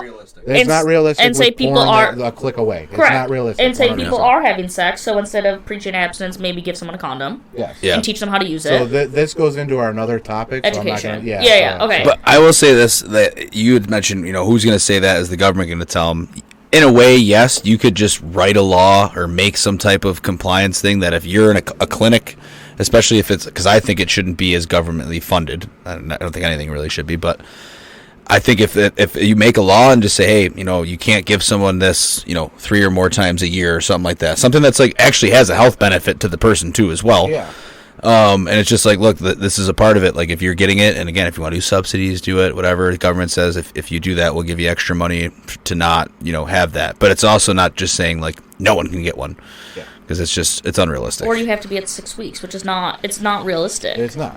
I totally agree. The Florida law is fucking... Yeah, I am totally in agreement that I think there should be a cap on the number that you should have a year. I know it sounds barbaric, but I think there should be. And I think that it should be, you said 18, maybe it's 22 for New York right now. Maybe it's 22 weeks, but there needs to be a cap because you can't be using your pregnancy, and this is just my personal opinion. I don't know if it's true or not, but in my vision, they are using this pregnancy as a way to keep a man or as a tool to get at the man. Because no matter what, a girl and a man made that baby. And if there is any inclination of whether or not you're going to have this baby or not, it's usually up to both of them. And sometimes the girl uses it as a tool for power. Isn't that all though through mankind? That's almost the initial part of why men fought over women. There is reproduce. A cap, and there's no state where you can have an abortion at 36 weeks. So there is a cap in every state, and some it's 6, and some it's 22. Yeah. So I think we've already, I guess that's not a point of debate because it's already there. I also think we need DNA testing at every pregnancy. So The part of it being used as a tool, I guess, I don't know how a woman would be using an abortion as a tool, because if the man doesn't want to be responsible, wouldn't he be pro-abortion? In most cases, but I mean, some cases aren't. Trying to screw over the man and say, I'm going to have the baby. There's still cases where women do have abortions, and the guy is the one that would be like, I actually wanted to keep my baby. There are. It still comes down to the decision, I think, in most cases, is the control of the woman, because it is their body. But Do you agree that it's like a 49.99% responsibility of the man, but you're still 50-50 on creating a life. You know what I mean? Are you in agreement with like the man has to sign off on that can sign off on it? Can or has to? Well, it has to sign off on the abortion? Absolutely not. Okay, but do you think that he can sign off his rights? Yeah, sure, he can sign off your rights whenever you want. Okay. But I absolutely do not agree, whether you're in a relationship or not, that the man has to sign off on your abortion. Okay, but then he should be able to go to court and relinquish his rights as a father. He can. You can sign off your rights as a father. But you still have to support that kid. Not if you sign off your rights, you don't. I don't think that's true. Because I'm pretty sure that the mother can still go back to court and say, I need money for the kid. Family law, in most cases, supports the mother. Yeah. Because the mother is the one that ends up stuck with the child. The mother is the one that's carrying. She's the one who carries it. Who's carrying the child. She gets stuck with the child. She had 50% decision of making that child. She doesn't get stuck with the child. In most cases. But that's not true in every case. Yeah, some cases are. That's not true in every case, what you're saying, either. She doesn't get stuck with the child. Most of the time, women, I full-heartedly agree, fight for their children. So therefore, you don't get stuck with the child. You fought for that child. And if you're in a fighting situation, then yes, he needs to fucking pay because you're fighting it out. No, we're talking about two different things. You're talking about in family law. Correct. Yes, the mother's fighting for their child. They're not stuck with their child. I'm saying in the abortion case, the mother's stuck in terms of the mother's the one that's carrying it. So I don't think you need your partner's permission because you are the one stuck, as in the baby is stuck in your body. Okay, okay, I agree. It's nine months that you have also sacrificed to your body. You are taking sole responsibility of aborting or not aborting that child. Correct. I can take sole responsibility of being or not being a father. Correct, but they do that. A lot of men leave. But they still have to support the baby. This is where the family law comes into it. The mother can still go to the court and say, I can't afford this baby. Give me your money. And they have to pay or they go to jail. But I think you can relinquish your rights. You can relinquish your rights, but not your monetized rights. Your money is always good. Garnishments that's the thing, is most men, they're like, well, if it was up to my decision, I think a lot of cases it usually is. The woman keeps it, she wants to keep it, the man doesn't, he's not with her, and then they also have to pay. It was her decision to do it. It's the one there is no equal view when it comes to children, at least in most cases, because you're going to get garnished either way.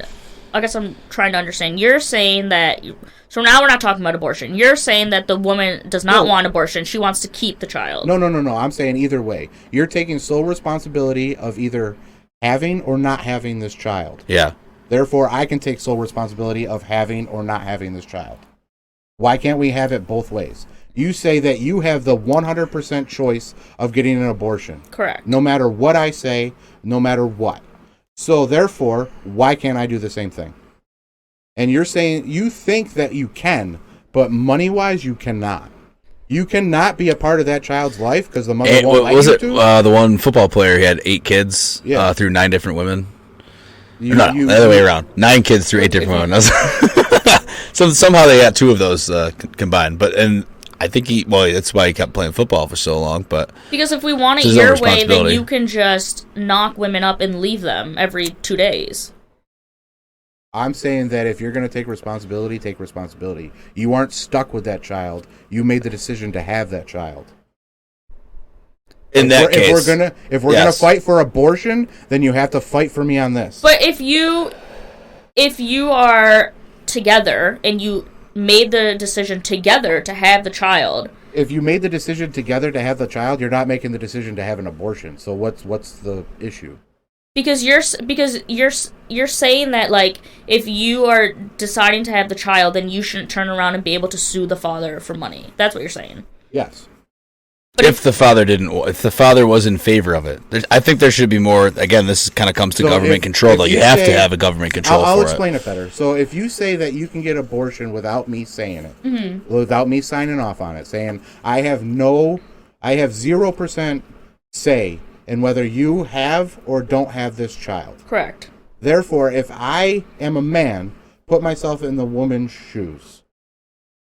If I have 100% say of whether I'm going to have this child or not have this child, why can't I have the same say that you have?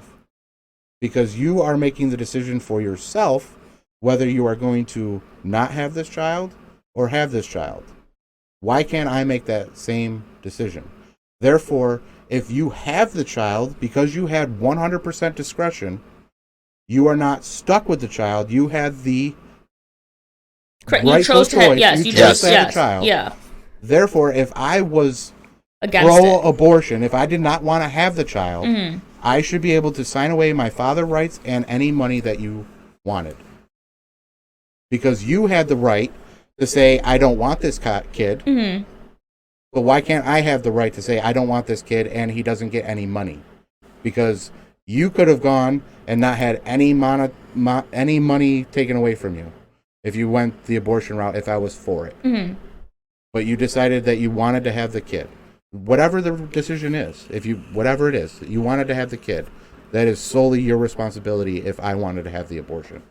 I think if that's the only way we're going to get people to agree on abortion, then then that's fine with me. I just thought of an amazing movie idea while you're going through that.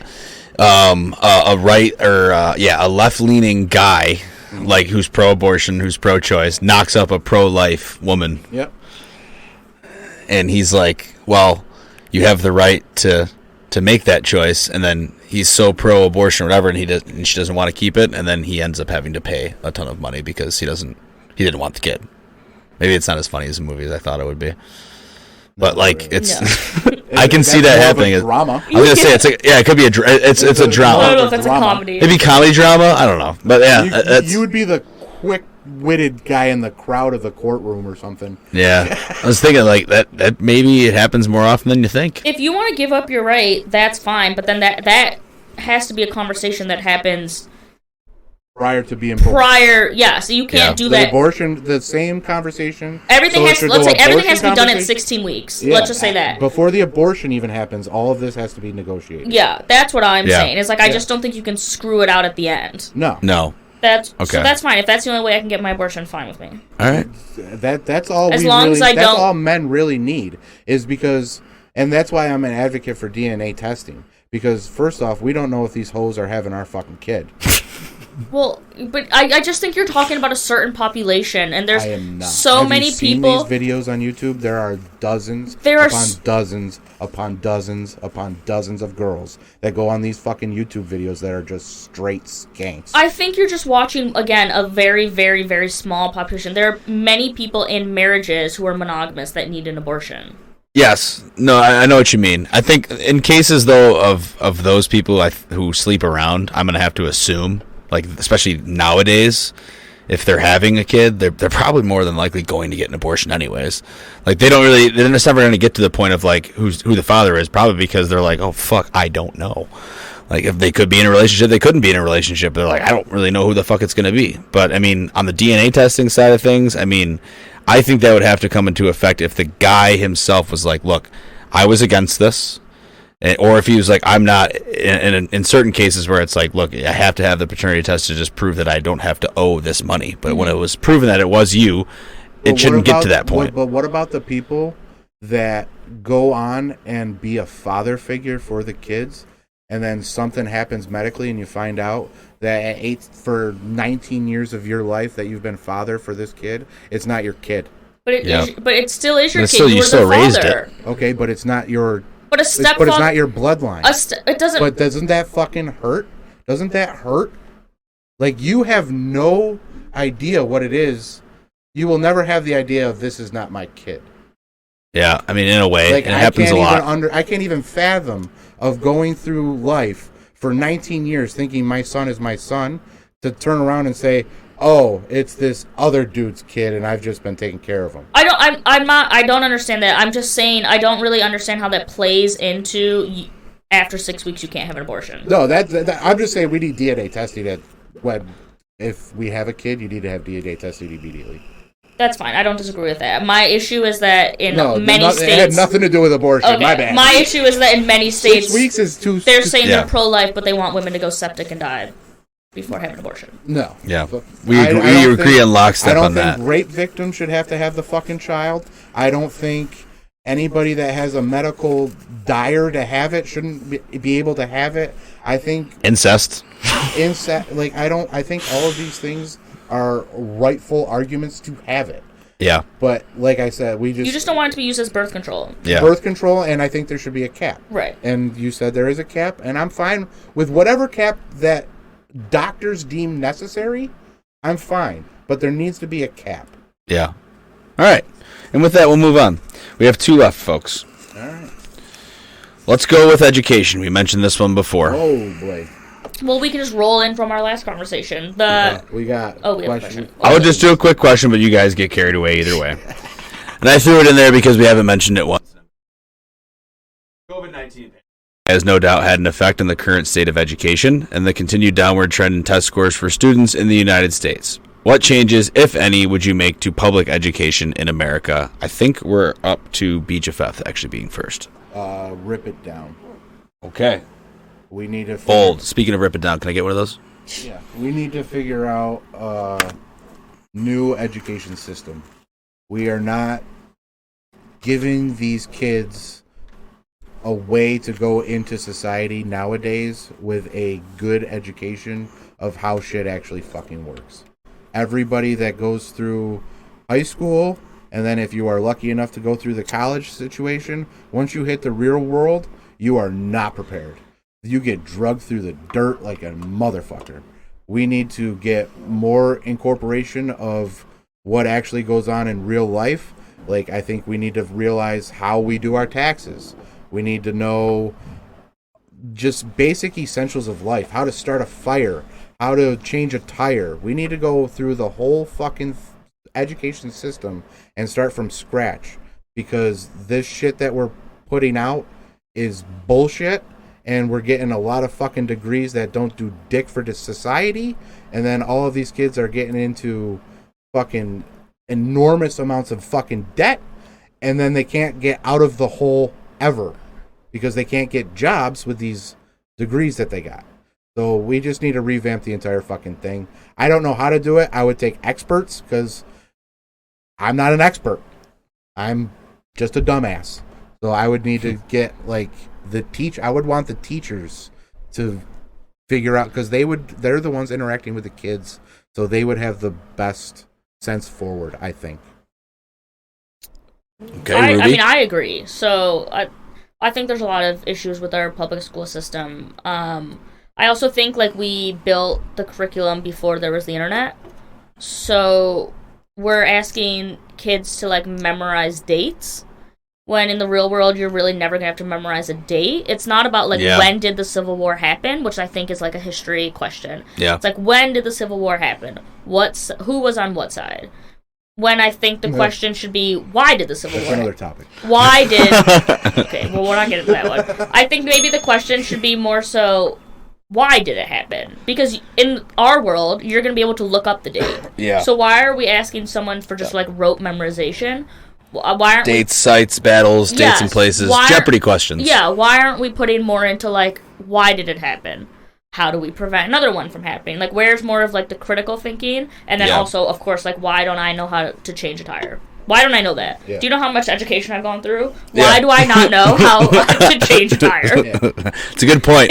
Like, I don't understand. Do your own taxes. Like, shit that you would have to be educated in doing yourself as a mechanic or as an accountant. Yeah. You just don't know how to do it as a regular person. So, I think we need to... So, every year you hear about the art and band and all the creativeness in school getting cut. All of the other subjects should have been cut, and the creativeness needs to be brought back in. We need to get the next Van Gogh. We need to get more artistic ability into the society. People's fucking physical education gets cut in most cases. In some schools that can't But afford you're it, saying- like but they those don't have people- that. It goes, but you also just said that people are getting degrees that they can't find a job in, and like art is one of those degrees. But well-rounded. so I don't think that it should be the only thing you learn, but we need to have more creativeness in. If we have more creativeness, we have more solutions to problems we didn't know we had. Yeah, I'm down. I'm good with the more well-rounded education. I'm just saying. I guess I'm just like poking a hole in your argument. If you want more band and art, I agree. But also people going and getting a 4-year degree in art and then in all this debt and then can't find a job is also the. I also think you shouldn't go to college at this point in time. It does nothing for you. I think you should go to college if you know what you want to do. Or if you have a position that you need a degree years in. Old, do you know what you want to do? I don't think a 45-year-old knows what they want to do. Exactly. But if so you're I willing go to commit to a career path and you're saying, I'm willing to do this, and you need a degree for that, you should be able to do that. I think the issue is you don't need a degree for a lot of the jobs people have. So I don't understand why we spent $200,000 to get drunk every weekend for a job that you're going to learn in the first 6 months being on the job. Yes. That's the issue. Some jobs, and I'm just going to say that, like, some degrees that you get or some jobs that you want to have do need a degree to be a lawyer, to be a doctor, need to go to law school, to all of those types of things. But to anything else outside of that, the majority of those degrees are meaningless. Business degrees, what the fuck is a business degree to be? To do for an you? Entry-level job at, let me try and think of Anywhere. big company. Any corporation where you're doing data entry Yes, or to do fucking data entry sales, at Microsoft, like that kind I of don't thing. know why you need a 4-year degree. So you do agree with standardized testing then? Do I agree? Like the regions? Well, there is some sort of Like the SATs? Yeah, there is some sort of test you have to go through to get into college, correct? Yes, you have to standardize something, but you also can like buy yourself a good grade on the SATs. How do you do that? Well, if you are rich, you get a tutor who tutors in the SATs and sits with you 2 hours every week and teaches you how to. But that's just to be a good test taker. How There's to- nothing to be how smart you are. No, but that's Yeah. what I'm saying is like, so I agree you have to standardize something, but it's also been proven that like people with money do better on the SATs because you learn how to be a good test taker and like beat the test. Yeah. It's also, and we had that argument when we brought up. Like I think Harvard just got rid of the SAT Right. requirement. But the thing is that it could actually hurt people from lower communities who are smarter, who don't have the money to get the That's where I was tutors. trying to get to. Is if you agree with standard, I'm all for standardized testing. There needs to be a physical test in order to get into these colleges. Otherwise, you get people that aren't suitable for college that are going to end up in these data entry jobs that are pushed to go into college into something that may not even be at that college at that point, but now that there's so many of these people that shouldn't be there, they need to make these special degrees for these people that just aren't that smart. Let's face it. Some people are built for warehousing. I work in warehousing. I don't think I was we need built... those people. Correct. I don't think I was built for warehousing, but that's where I ended up. There are people that were built for warehousing. And yes, those are the ants of our society, and they fucking just are army ants, and they just keep going. They are fucking strong, and they just keep fucking going. They're a bloodline for our country. But they shouldn't necessarily have college degrees. And they shouldn't have been pushed by every single teacher that they need to go to college in order to get better in life. I agree. I don't think everyone should go to college. So that's where I'm saying is I don't think... And then everyone won't be in debt. Correct. If you went from a high school graduate, because that's all I have is a high school graduate degree, you can get a good paying job. I agree, but I guess you have to change society's view to get people to change it. But the government changed the view on society by subsidizing the student loan debt. So it made everybody affordable to go to college. so that it just piggybacked onto the government's dime. So the colleges knew that they could keep upping their tuition cost, and it's backed by government dollars. Because we cannot, even in bankruptcy, I have to pay my student loans back because they do not go away. But in some ways, what that did is it gave an opportunity for someone who would have never been able to afford college to go to college and then go to law school, and that person had to go to college, or else it's just rich people going to law school. So would you guys agree, though, that the college system itself just needs to be changed? Because I don't think anyone else can say that. It should be changed, because why is this? The amount of books and all this stuff, the cost of it. Why is a state school $8,000 a semester and a private school $60,000 a semester? What is that college doing different? Oh, that's freedom of choice, and I'm 100% of that. We need fucking choice in our education system. No, I agree that we need a choice, but it should be cheaper. I don't understand what one school who's giving you the same education costs $8 and one costs $60. Yeah. You want the honest answer? You're just paying for the name. No, you want the honest answer? The teachers union. I'm talking about college, not high school. Oh, okay.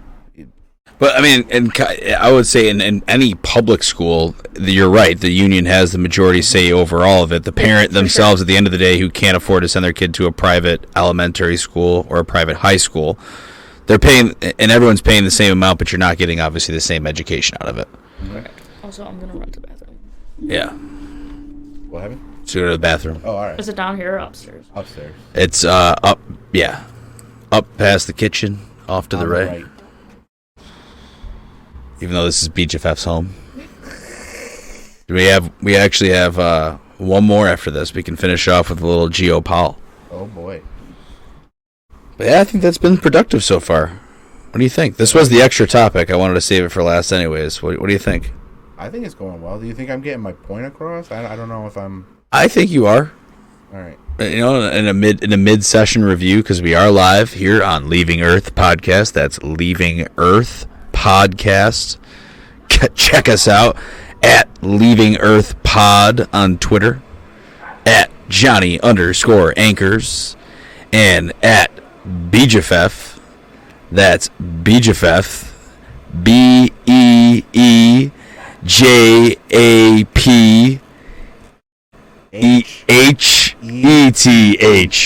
Beejapheth.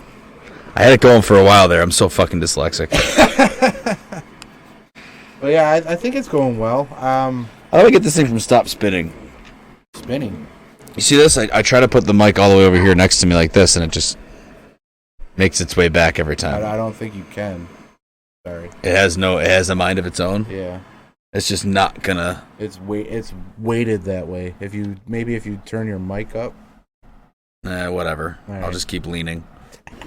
I'll just keep leaning. But yeah, T-Rex said that I'm low. terrible at I say some shit. And well, we'll ask Ruby. It sounds like she's coming back in. Do you have that other device? What other device? For this? Yes. Give me 1 second. Pour me another shot. All right. One man show. We're doing it live. Shout out Sergeant Brubby's crew out there. We see your listeners. Shout out Kieran Spiracy, our most recent guest. If you haven't listened to that one yet, it's an absolute thrill to listen to that guy. He was a conspiracy theorist like no other. Started his own cleaning company down in Florida, Conspiracy Cleaning. I did not pour another shot. I've just been riffing off the dead air, but I will pour us another shot right now. Did you thank Sergeant Brubby and his crew? I thanked the Brubbies. I thanked everyone down in Florida, Tennessee, Alabama, all the Kieran Conspiracies, Vermont even. We got listeners out in, our biggest ones are still Washington, but Florida's been popping off. We appreciate you. Would love to listen to you crazy fuckers down there. Hey, and one quick side note on Florida. Anybody that lives down there, please go to the FWC website and blast them all to hell. There is no reason to fucking go in and kill somebody's goddamn snakes like that. That was just horrific. Oh, shit, I didn't even see that. We will, coming soon is Leaving Earth Reptiles, possibly tomorrow. Wow. And that might be our first topic because it was so horrendous and we need to make a statement. Okay. Sounds good. Are we doing Leaving Earth, or are we doing other updates? No, this is Leaving Earth Reptiles. Oh, you guys are actually... so it's the show. Yeah, I think we're gonna start off the show with us just talking about what we're gonna do with the show, and leading into what the FWC did in Florida. Fuck. So the all FWC right. is for the Florida Wildlife Conservation. Conservation. Let me get your glass. Thank you. You want the tequila again? Fuck yeah, let's go. All right. So I put both bottles. We got a whiskey and we got tequila. That's not a shot, bro. Give me a shot. Oh my lord! All right. So I put the tequila and the whiskey bottle. So on you the guys, counter. Have. One topic left? Yes, you do have one topic Right. left.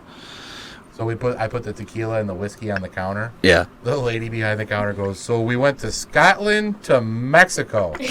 What's going on here? And I was like, well, this is for me and this is for my brother-in-law. Oh, we're drinking all over the world. Yeah. Disney all over the world. Fancy cars. Well, we were just ripping off a Florida story, I guess, and he has announced that they're going to have a new podcast, Leaving Earth Reptiles. And I guess the Florida Wildlife Commission fucked up. Cheers. Well, I'm not a fan of Florida, so.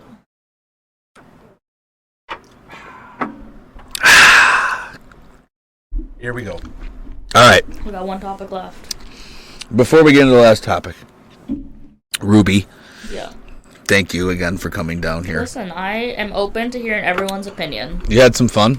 I always have fun.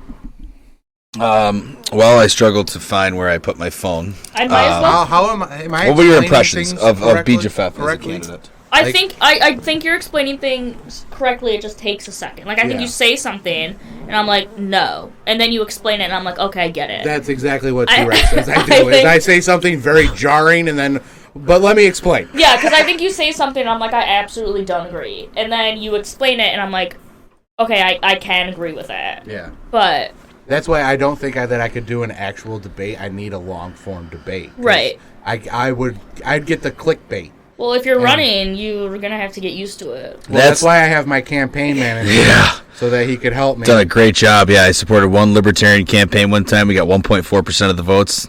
Hey. I'll be your hype guy, but I ain't no campaign manager. We have to dip into some. He will be my campaign manager. There you go. That's a little bit better. So, We'll have, but there will be. would no you be our mentioning of special letter. advisor? Because they'd have to have some type Well, of you have to have a liberal on. liberal right? advisor, right? Like you'd have to have some type of Well, then you can insight help. onto the We're other going side. into politics. I ready? think people like us. I mean, I'm not going in, but I do think more people like us should go into politics. That was a hard no. Did you hear that? No, I'm It wasn't an immediate no, I'm but it there danced to advise on your campaign, but I just They won't even vote for you. but, yeah, I might not be I might not even vote for you. I might not be voting. Well, you're running as Republican, and Republicans are, saying Why do you got to Yeah. vote down the line? you don't have to vote. Listen, I will vote for a Republican, but they have to give on some things. Okay. You, All right. you know, That's fair enough. I'm not voting for a Republican that's on for a 6-week ban. No, that's bullshit. Just like you won't vote for a Democrat who's saying I'm coming for your guns. Correct. I just haven't heard one say And it the yet. problem is that That was a good one. there you go. That's why you know what? This has been a lot of fun. This is one of my favorite episodes we've had so far. I honestly that think after it's great. every episode. I do. I say it after everyone. It might be the new layout we have down here, minus I the do like TV. layout. The layout. The layout's is very fucking nice. sick now. We'll have to get Bear to get an Instagram post on our new layout. Absolutely.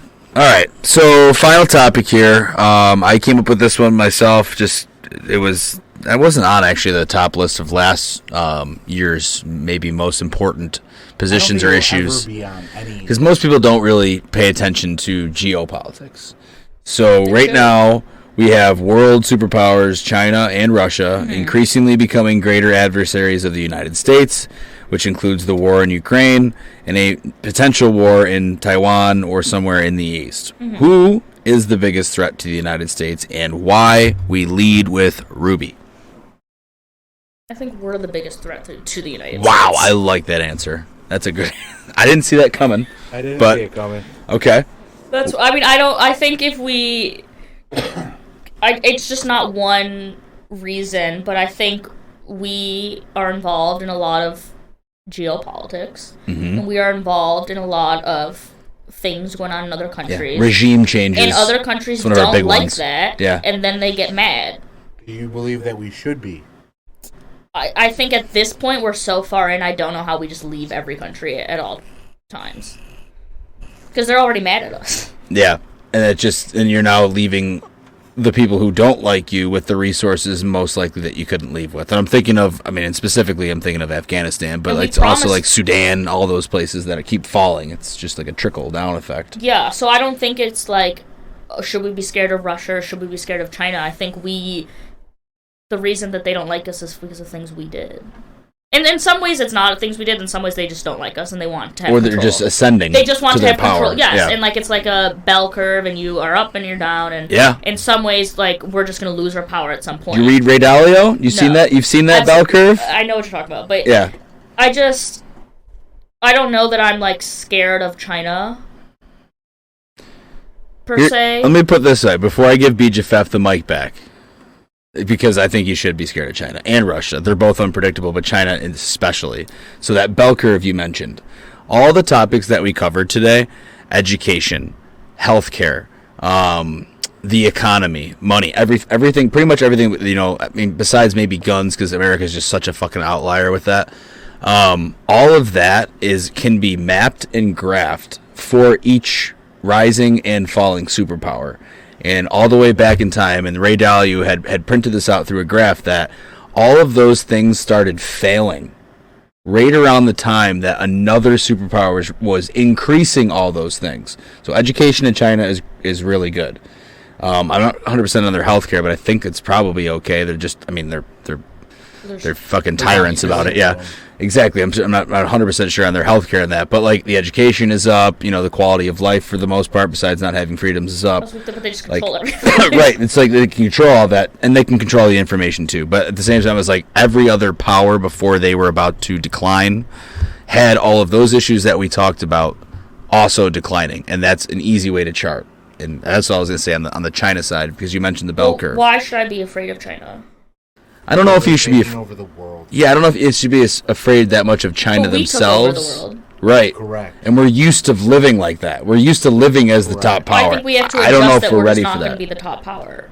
It's going to be tough. What do world powers do when another one comes into power? They go to war. They destroy the first power.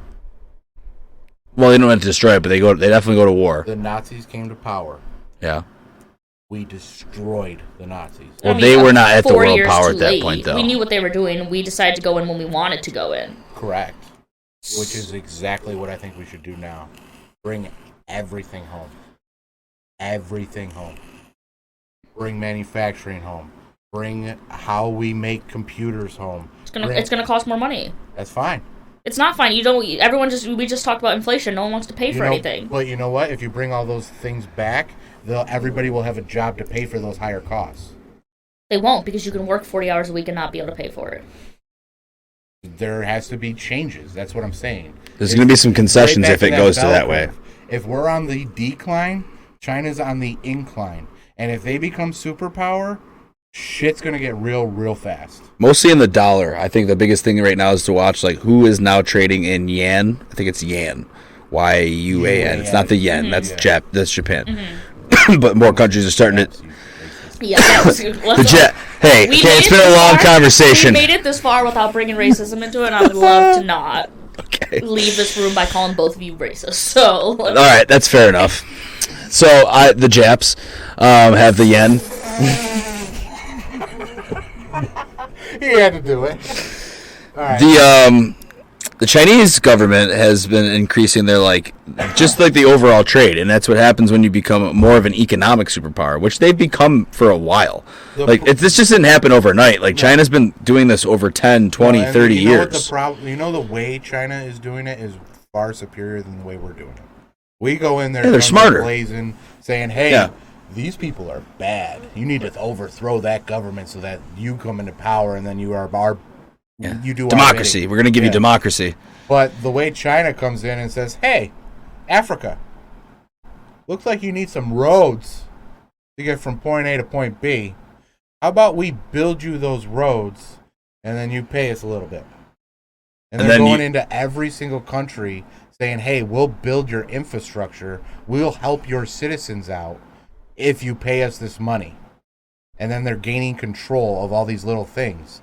And as soon as they have enough control where the U.S. dollar if it isn't already, is shit, we are fucked. Our economy is going to go right to the fucking toilet. We're going to go to a fucking first world nation, straight to a second world nation.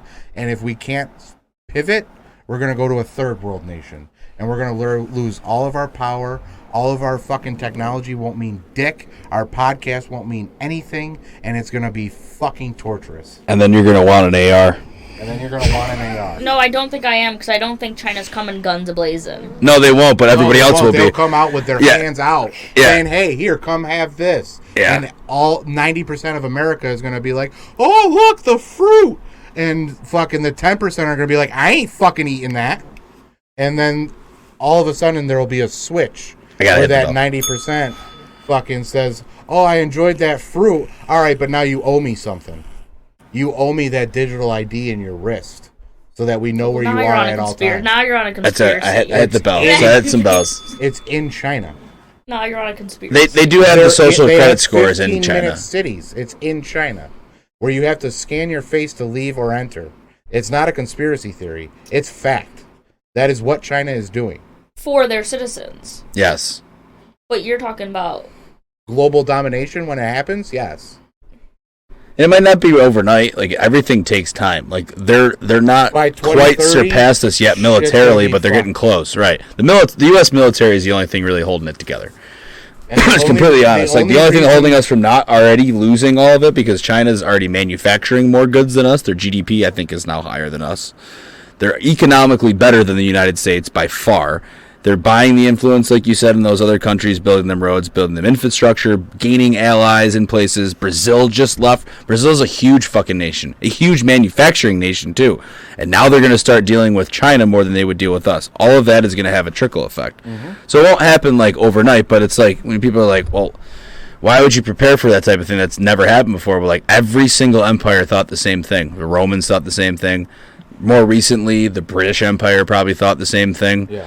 The Dutch before them. I do think we're going to lose our world power. It's just a matter of if or when, and then if. When, yeah. If. Yeah, I do think we're going to lose it. And my whole stance is to try and rectify that shit. Rectify or prepare people for it. Yeah. I always think you could also say plan, hope for the best, but plan for the worst.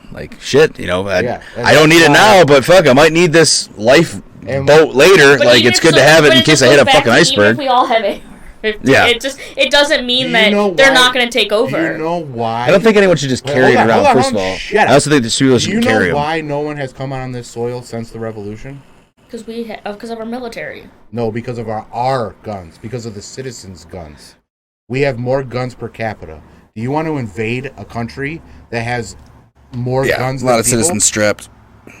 No, I think it's because of our military. It's definitely because of our citizens have guns. Well, it's both. It could be both. Our military is only good for nuking people nowadays. Our military does dick for our world leaders. Our world leaders will go ahead and send 1 million fucking people to die, and they don't give a fuck. Nuclear weapons are the only thing that matter at this juncture. Yes, I know that people are dying, and yes, that sounds cruel, and I'm sorry that sounds cruel, but the world leaders do not give a fuck about the people that are going to get drafted because of the wars that they're putting us through. They don't care. They only care about nuclear power. And if a nuclear bomb goes off, that's the end of the world. And that's all that they care about. Correct. So our military means dick. You can have all of the subs, you can have all of the tanks, you can have all of the guns. Without the citizens having the guns, we would be sitting ducks. Because our military means dick. China would send however many planes it would take to just bombard us to take over if we didn't have guns. They don't care about how many people that die. They would just send 1 billion people, just throw fucking people at it, just like Russia does at every war. That's how Russia says they won World War II. They just threw fucking a meat grinder million people at it and said, "Hey, we won." And that's exactly what they're doing at Ukraine. They're not winning. And they're not winning because they suck. Because all they know is to throw people at it. And the only thing that they have backing them that why we don't invade or do anything else is because they have silos with nuclear weapons.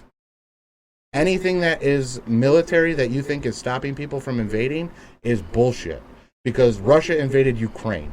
Ukraine had fucking military, as little as it may be. But it was a little military. As little as it may be, they had military. They had more shit there than you think. And if you think we are the world's strongest military now, that is by far mistaken. China has surpassed us in that too. That's the problem. We have the most nuclear weapons. That's what makes us the superpower. That is the only thing. Now they're opening 20 nuclear plants. We're fucked. We need to start thinking of shit to fucking counteract this bullshit. We need to start thinking of things way different than we did before. This geopolitical shit where we're overthrowing regimes, we have medical labs in other fucking countries. It's all great and good to interchange fucking information in between people, but us going in there as a military force is not fucking working anymore. We need to rethink it. Whether we withdraw from everybody, which I am in favor of, but we need to do it systematically and we need to do it right. We can't leave these people in chaos because that will just hate us, make them hate us more. Like you said, they already fucking hate us. Let's do some good, get our people fucking out of there in a right way, and then let's work on our shit. Our country is hurting. Our people are hurting. We have more homeless than ever before. We need to figure out that fucking problem. Let's not worry about Ukraine. It was already a part of Russia. I'm sorry, the fucking country is completely corrupt. Point proven, already debunked. It's fucking corrupt. Zelensky was a movie actor already saying that he was going to invade fucking Russia before Russia invaded Ukraine. On tape. But we have to worry about it because we don't want Russia to become even more powerful. And if they take over another country, it's just more citizens for Russia. So we do have to worry about it. If we allow them to... So we need to come to the table. I'm not saying we just fucking stop. We need to go to the table. We need to figure out where the fucking endpoint of this shit is. Mm-hmm. If you want Ukraine, all right, but it ends there. Take it. Fuck it. But it won't end there. We've known from history that it usually doesn't end there. If it doesn't end there, then we bring the fucking hammer. But the thing is we weren't afraid of Russia. We were afraid of the Soviet Union, which was more than Russia. So it's not going to end there. If we say, okay, fine, take Ukraine, then they'll just take another country, and then we end up back with the Soviet, and then we end up I agree with where that. we were 30 years ago. It's appeasement. If we're going to do that, declare war. Because you are funding this war without military personnel. You are going in there in a losing battle with this minuscule fucking army that is just getting bombarded with tanks that they don't know how to use. If you're actually advocating for us to save Ukraine, declare war. Our country won't support it. Then it doesn't matter. If our country won't support it, then Ukraine is already lost.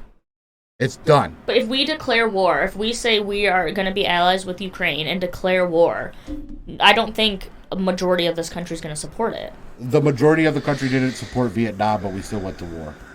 Well, let's put it that way then. If the majority of the country doesn't support it, why are we there in the first place? Then why are we doing it? Yeah. Correct. You're right. Why are we sending that much money over there? You can't declare war if you can't.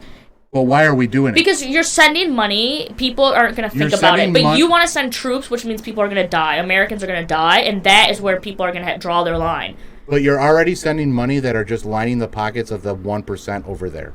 Zelensky's getting paid. The top bankers are getting paid. Everybody's getting bonuses. But Americans aren't dying. But they're not supporting the war effort. If I'm sending money, if we're sending taxpayer dollars over there to support the war effort, support the fucking war effort. I agree, but you're saying if we're going to do it, declare war. But if we declare war, we have to send soldiers, and no one is going to be on board with American troops dying. Then why are we doing it in the first place? We're not. We're sending money. money. There are American troops on the ground right now, I guarantee you. I'm going to ring the bell, even though I think it has been proven. I don't know. There was recently. I know that was it in Sudan? Yeah, that wasn't in. There's been Americans there. I mean, I've seen the videos. There's videos that have come out of them with, like, they're in Ukrainian like fatigues or like the outfits, but they're speaking pure English with, like, you know, like Texas accents or something like that. There's private contractors, people who are there, right, or CIA and shit like that are there training and showing them, hey, this is how we do it. Like trying to get you down there. So we are there, whether you admit it. We're everywhere. We're that's fucking what I'm saying, everywhere. we're already everywhere. Yeah. So would you rather us abandon Ukraine? So which one would you rather support, Taiwan or Ukraine? I think if we're going to be involved, you have to be involved in both. But if you can only be involved in one, which one would you pick? Why? Why do we have to only be involved in one? Because we can't support. Well, just we can't support Ukraine at this point. We could technically support both, but if you said what was more important to us, Ukraine or Taiwan?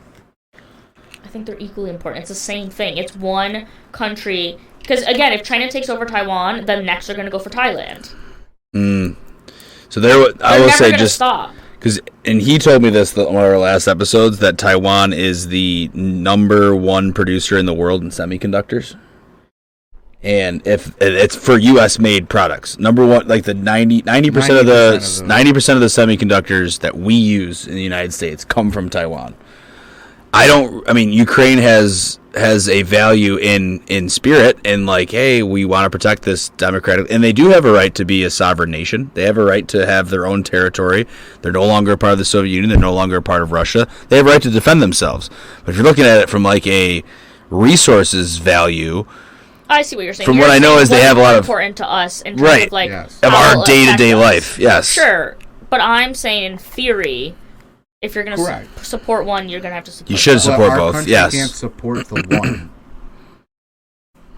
Right now, it is proven fact we are suffering right now because we are sending this money over to Ukraine. But we were suffering before Ukraine. Not as bad as we are now. We were in the middle of a pandemic. The unemployment rate was higher than it was now. We've been suffering. 100%. We've also been sending money to Ukraine well before the pandemic. I've been sending military weapons and stuff since there, I think, was it 2014? was when the war actually officially started. Yeah, that's when they became a sovereign nation. And I know that we've been sending stuff there even before that. Correct. We send stuff to a lot of countries. And that's what I'm saying is we need to stop. Yeah. Just in general, stop. I understand where you're coming from, where a country invading another country is bad. I get that. But NATO's been doing it forever. We've been doing it forever. We've been doing it forever. But if you want to stop, then you have to get rid of all your bases. Yeah, we have a lot of them. 100%. Yeah. 100%. Give them back. That's actually a really good olive branch to hand out. Here's our beautiful United States military level branch. We're going to take all the things that are crucial to like our secrets and our information, like our intel, and we'll leave it here for you. They're facilities, you know what I mean? Take all the fucking hardware out of there. Take anything that could be hacked. Take all of the, anything that could jeopardize the United States military. Take all of it. I mean, strip it, whatever the fuck, strip everything, and then leave it for the host nation or wherever the hell you were, and say, here you go. Here's our olive branch. We're out of your fucking country now. Here's a brand new United States military. All you need is the software, all this shit that you can bring in and build it as your own. Yep. It's not a bad olive branch to have, just to say, the thing is, like, anytime you do something like that, how it's perceived, and it's like, okay, give them Ukraine. Okay, give them military bases. It's appeasement. I'm not saying it's appeasement to your enemy. The enemy's like, sign of weakness, I will now attack. I'm not saying... And it goes back to anything. Where's the next chain of command? Oh, now maybe they will want to invade us. We just gave them all of our fucking overseas bases. So there is no like right or wrong answer. It's just like prepare yourself for what you have in front of you. But I'm not saying give it up. I'm saying let them fend for themselves. And the countries around them, if they're worried about it, let them fucking deal with it. We are halfway across the fucking world. If it becomes a problem, then we deal with it. Mm-hmm. Right now, it is not our fucking problem. He already fucking assumes that they just became sovereign in 2014. He already assumes that Russia is Ukraine is Russia. Who's he? Vladimir Putin. Okay. He already assumes that Ukraine is Russia. Therefore, he doesn't see it as invasion. He sees it as liberation. Liberation from the enemy. Yeah. So, and I'm not trying to be a Putin sympathizer, but if you look at the track record of NATO and Putin is always saying, yo, stop getting to my line. And NATO is... They put him there, basically. They put him in charge. Putin in charge after the Soviet Union was done because he was a capitalist. Yes. Yeah. So, and they've been slowly creeping up to him. Mm-hmm. So this has been the final straw. Like, listen, you're already on my border, and this is already mine. Stop. Don't give them fucking NATO membership.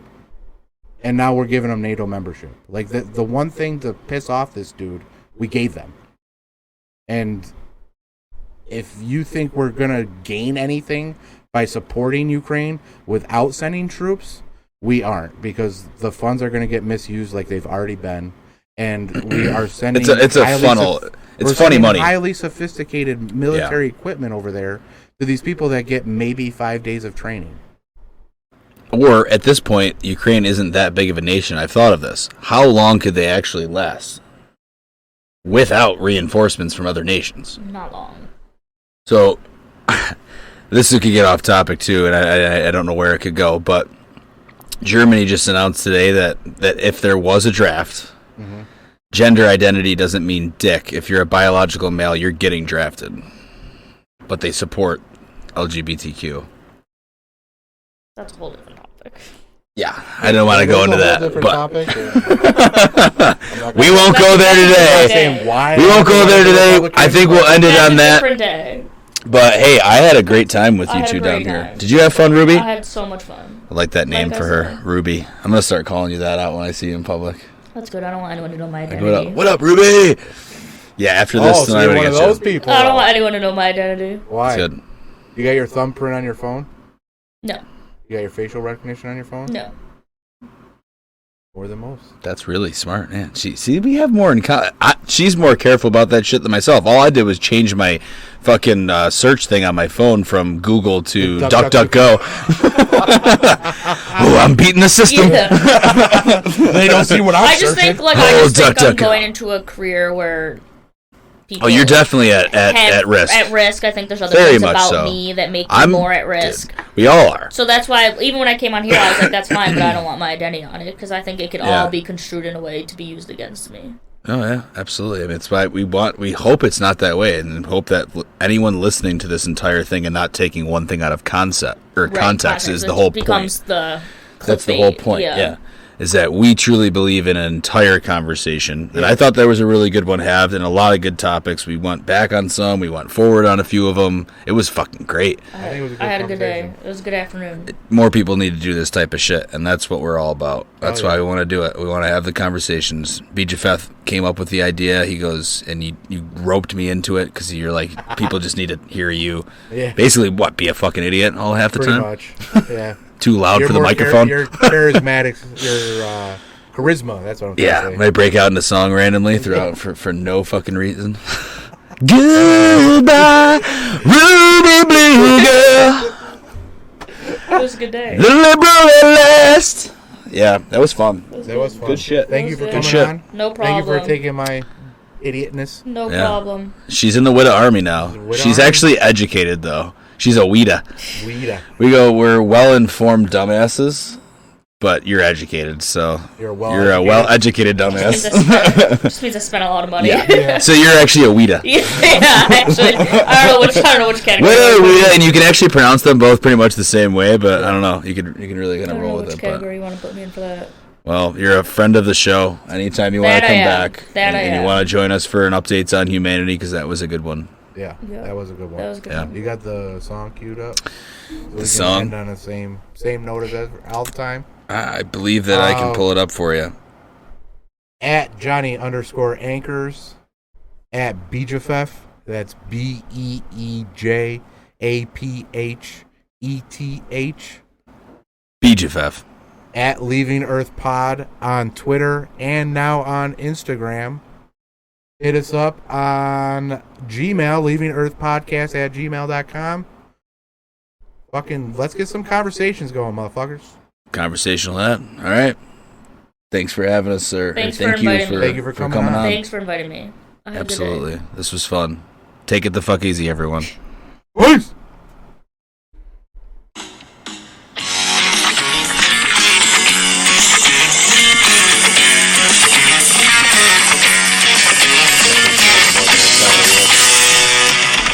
Still going? Yeah. I like to talk to the end credits. Good shit. Yeah.